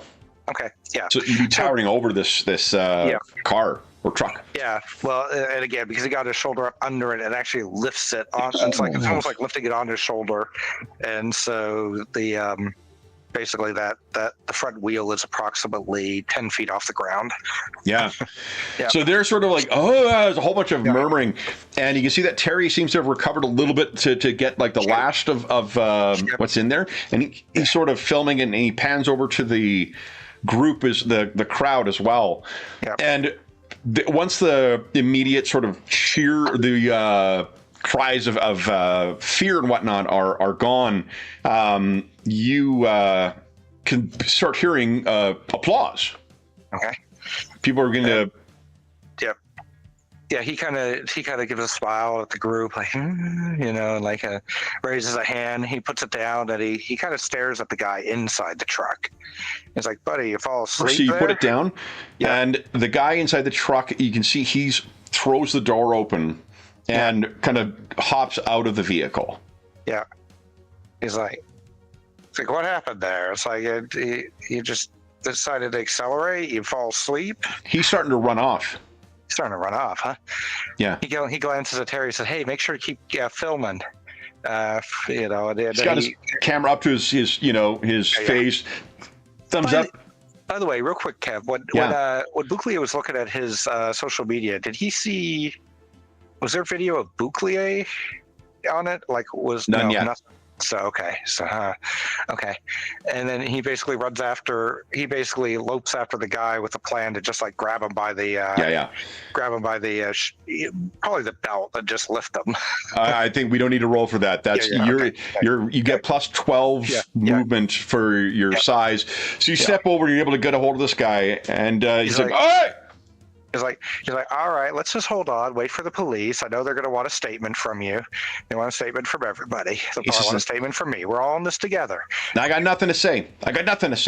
All right, well, the police will. You can tell that to the police. I'm not a policeman. Okay. And he walks back over. He puts him in the truck, and he kind of like presses the door on that side just enough so that it's not going to open easily. Yeah. And he goes to the other side, does the same thing. He doesn't tell his doors, and then he says, "All right, let me call the police, guys. Nothing to see here. Just go on about your day." From the sounds of the sirens, EMS is going to be arriving as well too. Yeah. And you can tell that Terry, it seems, also has some cards made up, and he's handing them out to the crowd, talking about Bouclier. Yeah. Okay.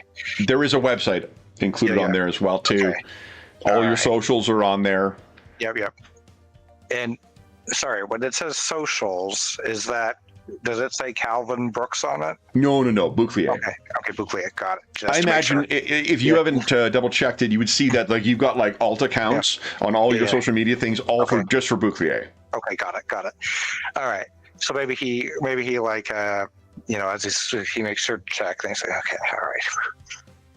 And he looks at Harry just a moment longer, and then says, "All right, that's going to have to be it for today."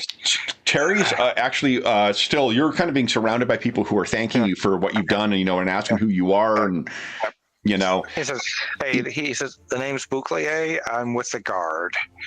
He knows. Like, wow, what's the? And so they're all wondering what the guard is now too. You'll find out. What you see, Terry. Seems to step over the little fence that separates the patio for the hotel's restaurant from the rest. He makes his way over directly to some person who is sitting there in a suit with a small group of other people. He puts some cards down and he says something to them, and they.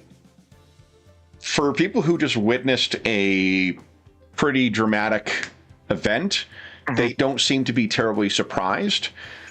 Bouclier grabs his smartphone. Yeah. And said, "Hey, selfie." and he's talking to the guys around him, and he turns so his back is to them. Yeah. And he takes a photo. Love it. And you got to imagine it's just like, because you're twice the size of a, three times, 12 feet, you're 6 times the size. Yeah. So he basically has to crouch to do it, but he's looking at that, making sure that he's got the background shot of Terry and the other guys. Yep, you got it. Okay, you've got everyone in there, and everyone's like, they all want to get in on the, and you can imagine like this photo would be like the oversized version of you on your knees with a whole bunch of fucking people around you who look like they're, half the size of you. And then you can definitely make out the table. Terry's probably walked away from it because he doesn't linger, but you definitely have at least a couple of pictures of the people who were there. Sure. Okay. Perfect. All right. So then what were you going to say to Terry? When Terry comes back, he says, wow, that was kind of lucky, huh? He's just right place, right time, man. That's all we need. Yeah, and he looks at his watch again. And he sees it's probably pretty close to 10 now, and he says, "You know what? I don't think I have to jump off of the building right now. Right? I have time to get home and talk to the plumber. So, good job, Terry. Catch you later." Yeah. And all right, Cal. And he waves to everybody else. He says, "All right, guys, you'll be seeing a lot more of me, but gotta go." Okay. And they'll cheer. Yeah. Terry hands you your coat that you threw off. Yep. He takes a leap, and he kind of like, when he takes the coat, he just kind of like does it casually, like, okay, maybe nobody's gonna notice, and then he jumps over into the. As soon as he gets to an alley that he can kind of look around, make sure nobody's there. Coat back on, and he heads towards where did you say it? The Yorktown is where. Okay. Yeah, there. It's sort of. It's if you've ever seen pictures of the steam clock in Vancouver, or any CW show that has a fancy clock in the street, or any Lifetime movie that has that. You've seen the steam clock in Yorktown. Actually, I don't think I have it in this illustration or the photo. It's that Gastown steam clock. I see. That's it. Yep. Okay. Perfect. So, you guys, so you make your way down towards there. What, Cygnus, what are you doing? Let's cut back to you and your trashed house. Yeah, I think, of course, he's going to take the suit back off. And then I guess he's going to make sure that it looks, structurally safe, which I assume it is. Yeah, it is. It's just like, your couch may have been broken by this thing hitting the ground. The hell was they didn't attack immediately, right? Like they had arrived, they scanned you, and that's when they turned to the attack. Yeah. Which begs the question, what were they looking for exactly?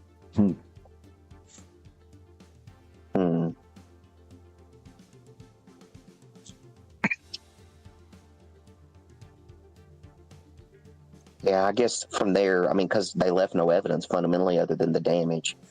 I guess he's going to go ahead and leave and head to the meeting. You have, let me take a look here.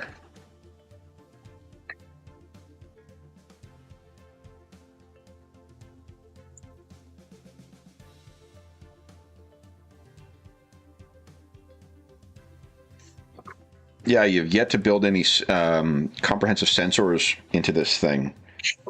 Yeah, let's see, what was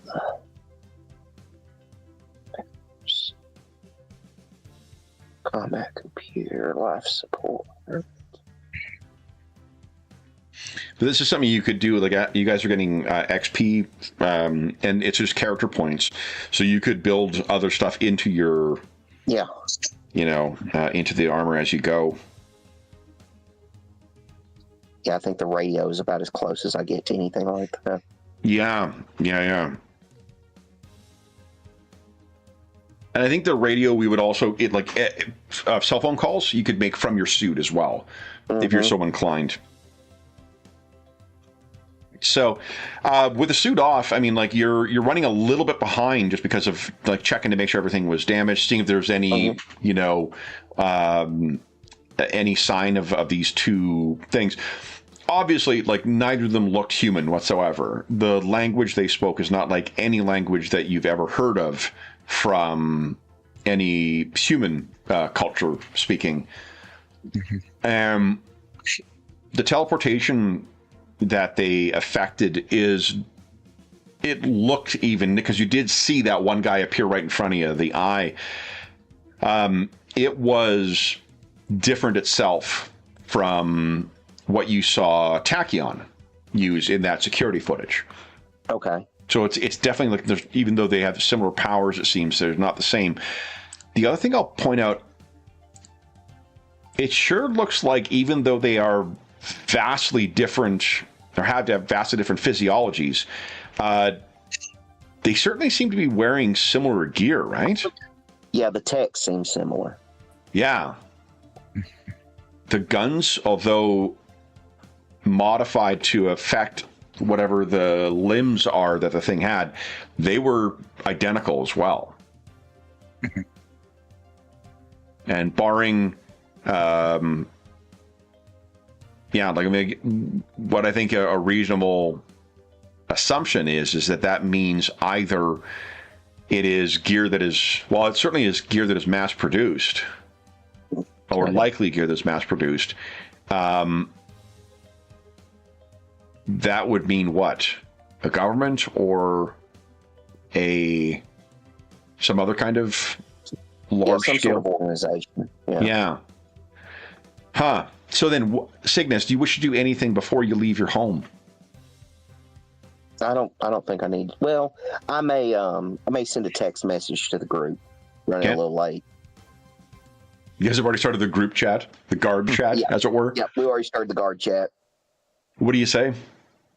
I may be a little late.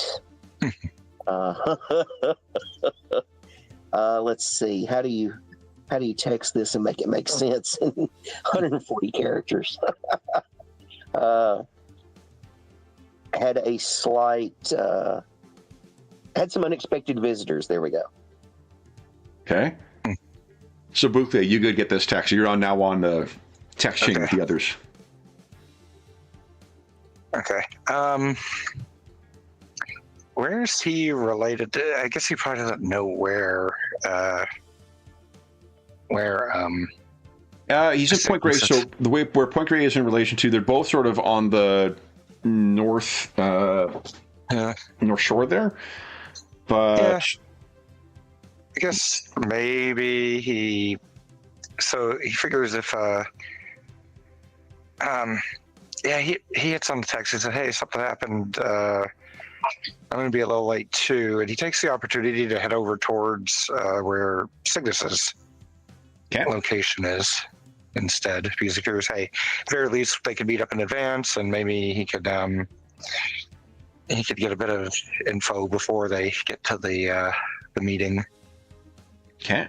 So you're going to skip to meet with Cygnus first? Yeah, I basically figure that if he's sort of on the way, I guess, or if he figures out that I think you could probably intercept him if you want, because he's coming from kind of the... I'll load a map of the Vancouver neighborhoods before next session, so at least you have a sense of where we're talking about. Okay, sure. So I found a pretty good map that has them all. Nice. And Yellowtown is on the south side of downtown. And you guys can meet up at a place called False Creek and maybe have a coffee there before you head in. So how do you phrase that, Bouclier? He basically sends a private text after he says something happened, they'll be a little late too. He sends a text to Leonard and says, "Hey, I could use a quick stabilizer drink or something like that after what just happened. Want to meet me at," and he names some random coffee shop. Okay. So, Ignis, you good with that?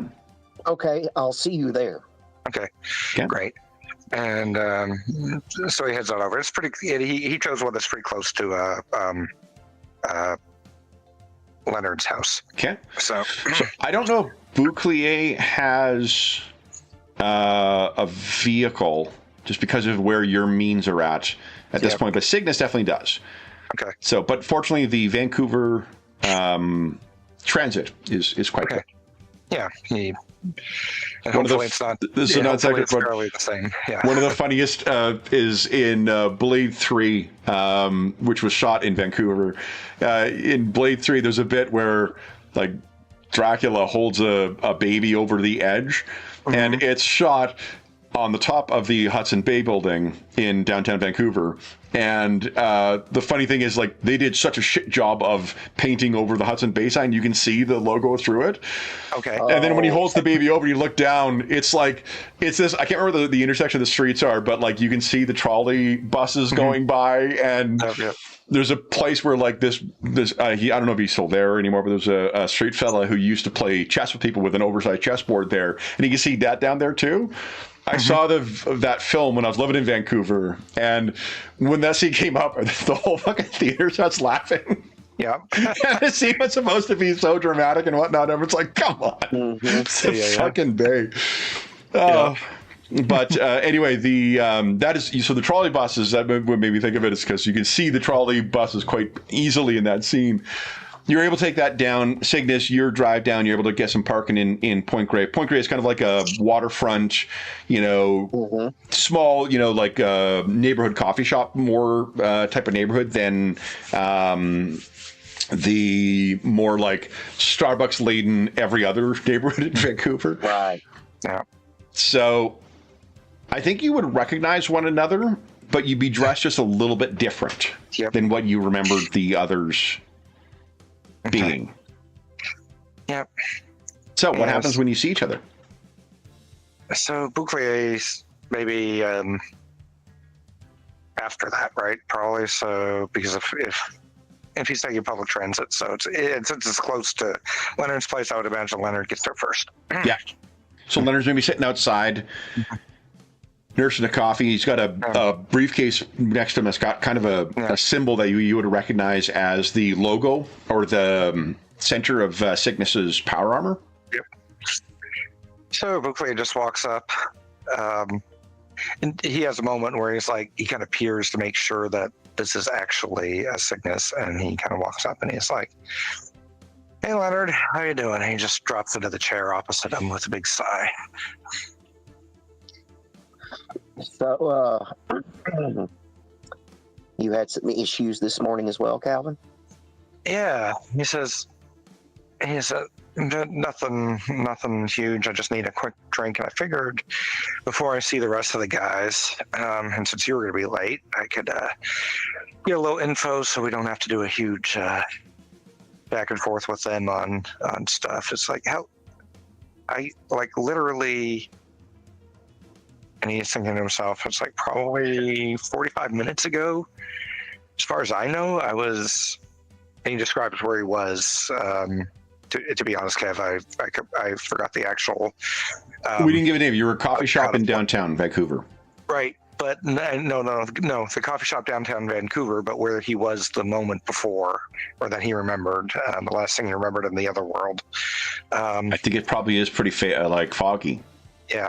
So he said, I don't know. It's like literally 45 minutes ago.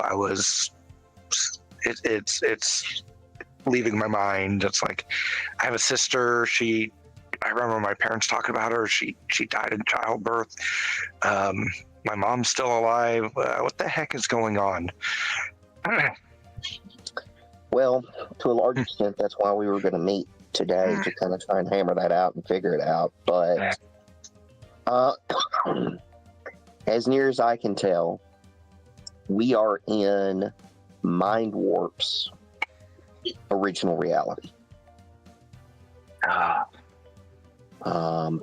What all that entails, I'm not 100% sure. My armor is different. And he probably pats on the briefcase when he says that. Yep. Yeah, and my powers, I mean, they kind of act the same, but they feel different. He's like, I don't exactly know. They didn't react exactly the same way. Because you remember in the old world, whatever kind of damage you took could be converted into that like energy blast stuff. Yeah. That didn't happen this time. Just gave you. Yep. I think the other thing, he kind of tells him, and there's a whole lot of people that seem to teleport around me or where I am. So he tells him about the theft. Tachyon? The computer broke in. Yeah. And then he tells him about the prankster that knew kind of what was going on. And then he tells him about this morning with the two guys that just showed up for no apparent reason. That's weird. And but you haven't seen your other friend, right? He's referring to the. Oh, no. No. But yeah, the first two, well, one of them definitely was a criminal. I don't know about the second guy, but now the two this morning, they definitely tried to attack me in some shape or fashion. I don't know if they were trying to capture or kill, but they definitely attacked me. He said, well, nothing like that happened to me. He says, I have apparently a best friend since childhood who I think is trying to out me. But basically all that entailed was I ended up having to stop a truck from smashing into a crowd of bystanders and managed to do that. But this world now knows about Bouclier. I don't believe they know about Calvin, so in that connection. But I think my best friend was attempting to, and when he says best friend, he's like, yeah, air quotes, told me or was trying to make that connection. So, it sounds like your situation's a little bit more immediately problematic. Obviously they know where I am because they were able to show up at the house. Yep. So I don't know. Like I said, I don't know what that means. I don't know if they will attack me there again. I don't know if they could. They could show up here for all I know. We both look at Kev.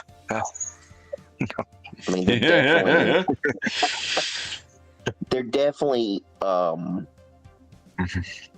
he describes kind of how they were similarly uniformed and equipped.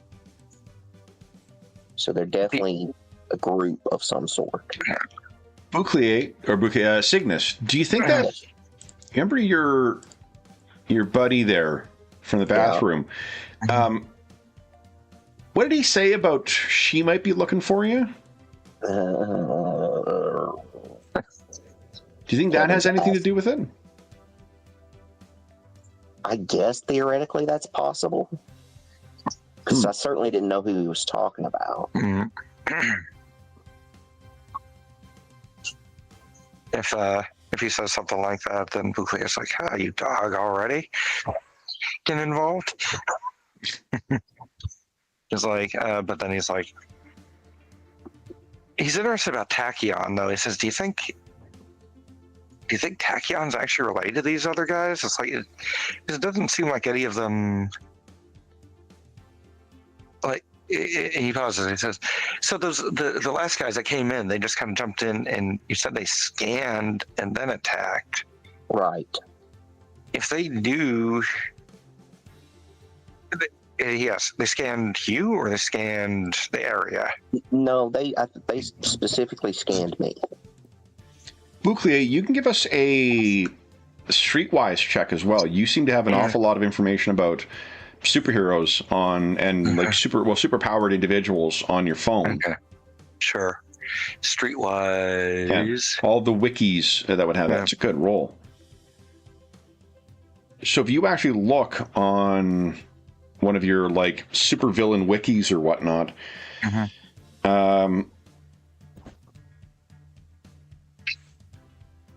So what you knew from before Cygnus, from what you were able to find in your information, was that Tachyon is super strong, who also apparently has teleportation powers, and his strength is formidable, like 25 tons. What you're able to find is that apparently Bouclier, some of the things that have been witnessed by him, he's able to teleport sharp objects and stuff inside people. That seems bad. Yeah, he's got a very dangerous teleportation abilities, but there is also some kind of exotic material that appears to be, the internet theorizes it's alien in nature, and there's a lot of superpowered individuals who seem to have abilities related to it called Calverite, and he seems to be negatively affected by it. There's one superhero who used Calverite to defeat him. You also rolled well enough. The way that Tachyon's crimes are targeting certain things, there is a belief that he has some kind of advanced scientific training as well. So he may be a physicist or a astrophysicist or you know, some kind of hard sciences person based on some of the things, some of the crimes that he's committed. This is all in sort of like, you know, like a superhero equivalent of like a true crime blog that you'd be accessing for this. So that's all the things you know about Tachyon that you can add to what Cygnus knows. Yeah, and so he says that to Cygnus. He says, "Here, I'm sending the link to you. Good site, by the way. We might want to use this." So, of course, I didn't know about this either. So it wasn't me who found this; it was other me. So if you look at it, then he's looking through it. He says, "He seems to have a much bigger interest in dinosaurs than I did for some reason." So, Cygnus, if you review this information on the site, like there's a couple of other specific robberies that he is believed to have committed, all relating to scientific like private organizations, not you know, unlike whatever this Dark Star Institute is that you're involved with. You were questioning before why this guy may have come in here. He seems to have been a hired mercenary, but he may have known what he was looking for, whether that's at the behest of somebody else or on his own. That's a good question.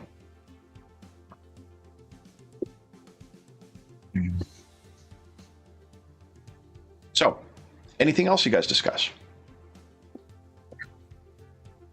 No, not from although he does ask, he says, "How long have you known that this kind of wave around like happened to you?" Because for me, it was like literally, you know, let's just talk about 50 minutes ago now.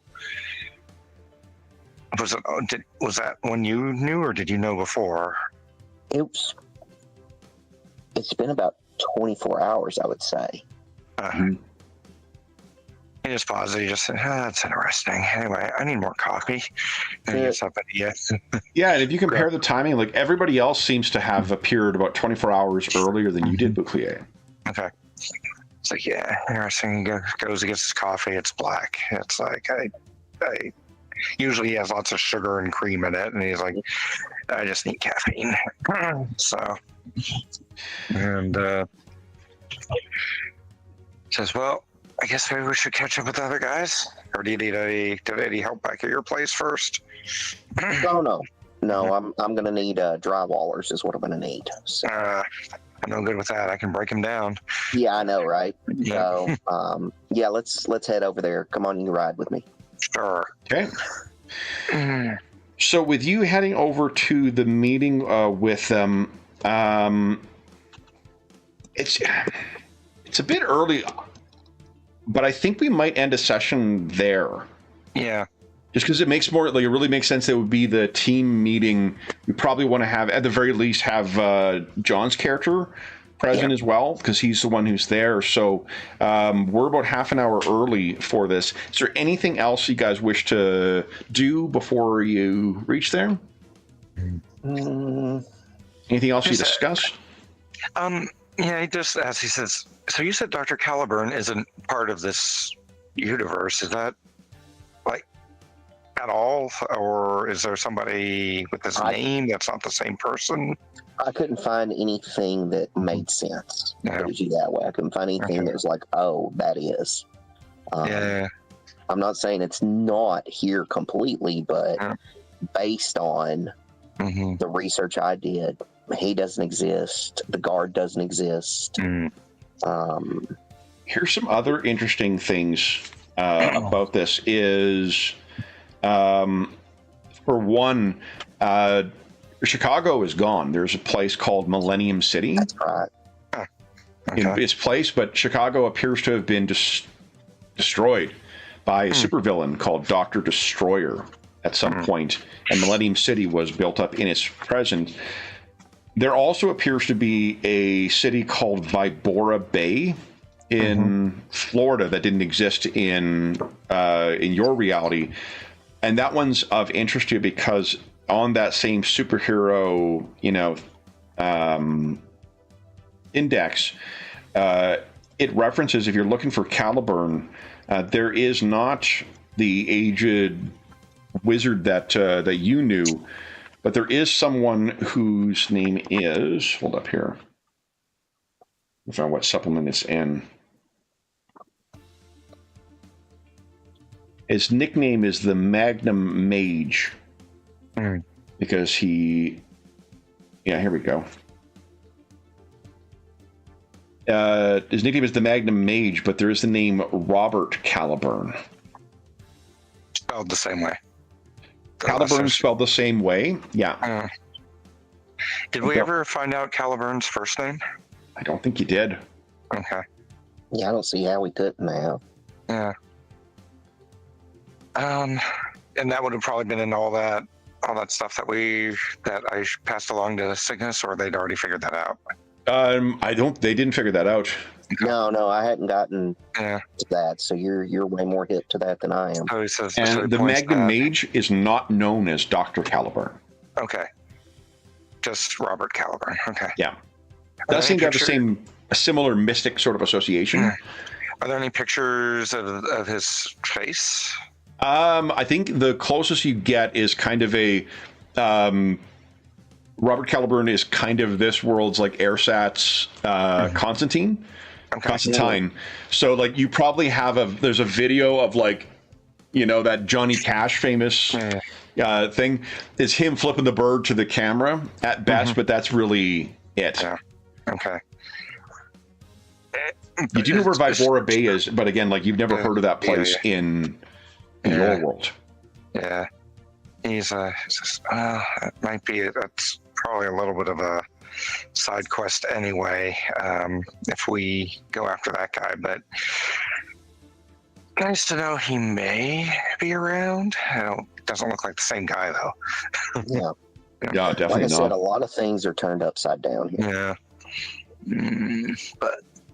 But he might have the ability to, who knows, maybe he knows some of the same things, and our Caliburn didn't know about portals. So, all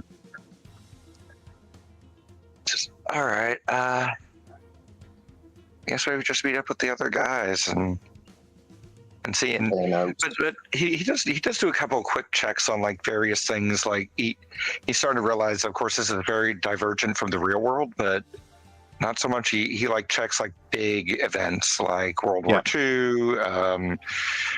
Yep. A lot of supervillains involved with that. There's reference.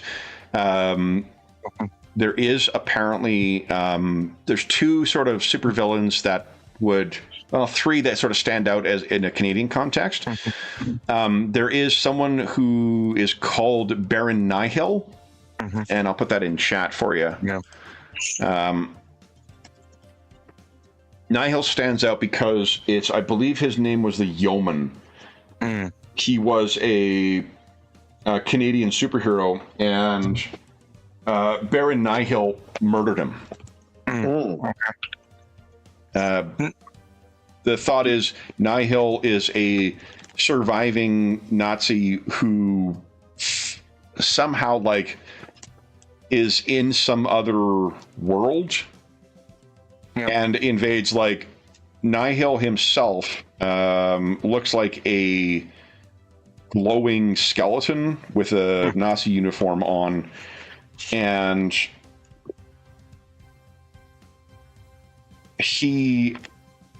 whatever world he's gone to, imagine like techno-barbarian Nazis riding kind of like monstrous or fantasy versions of pterosaurs. Those are his storm knights. And he has troubled Canada a couple of times afterwards. Red Ensign, not Yeoman, Red Ensign was the superhero. Yeah, and he killed Red Ensign. So, first of all, that's nice, because now Bouclier has a reason why he might have been interested in dinosaurs, more interested in dinosaurs in this world. Yeah. But he's like, so are these things that are not, like, had Bouclier, sorry, was any of this happened in the previous world, or is this like, no, okay. You never heard of Baron Nihil before. Yeah, okay. I mean, yeah. So Bouclier is like, man, you get picture, it's going to be in footage and whatnot, but that is what. Yeah. And do we get the sense, because actually it's not a bad idea for me to quit soon, because my voice is getting fun. But and do we get the sense then that maybe there's more superhero involvement in this world? There's a lot of superheroes in this world, for sure. And more than what was in the previous world. Or just different. There was plenty in the previous world, because the conceit in that world was that like there were counterparts to whatever we would read in Marvel or DC or whatnot, but they would be contemporaneous. So like there would be an Ersatz Superman, but he would have been around since 1939, right? Or 1930. Okay. I just remember, because the Champions universe, from what I remember reading about, it's like there's superheroes everywhere. A lot of superheroes. So it feels like there's a lot more than, like, say, in a Marvel or a DC world. Yep. There's a lot of superheroes here. So the second one you read about is someone called, and there's no photos of this, but there's someone called Necrol. Necrol. Who's in here too. Necrol is like a mystic. But imagine like a mystic ancient vivisectionist, because it said that he tears apart other supers and then incorporates their bodies and powers into him. That's it's between the guy who can just randomly put things inside of other people and this guy. It seems like a potential for some body horror here. Which So while there is no there's no comment on the guard, what you do find in your search, in 2007, Necrol killed all the members of the Canadian superhero team Vanguard and absorbed their powers. The Canadian government has imposed a moratorium on efforts to attack him directly until it can assemble a team custom designed to take on Necrol down as safely as possible. And that's almost 20 years ago. Okay. So that is the second most significant sort of supervillain active there. And the final one I'll mention, just because it would show up in your search for Canadian supervillains, is someone named Borealis. And Borealis is a fanatic pro-Canadian patriot who hates the United States. His powers seem to be relate to like lights. He takes his name from the Aurora Borealis. There's a lot of like light oriented powers, but he is on the scale of one of the most powerful superhumans on the planet. Okay.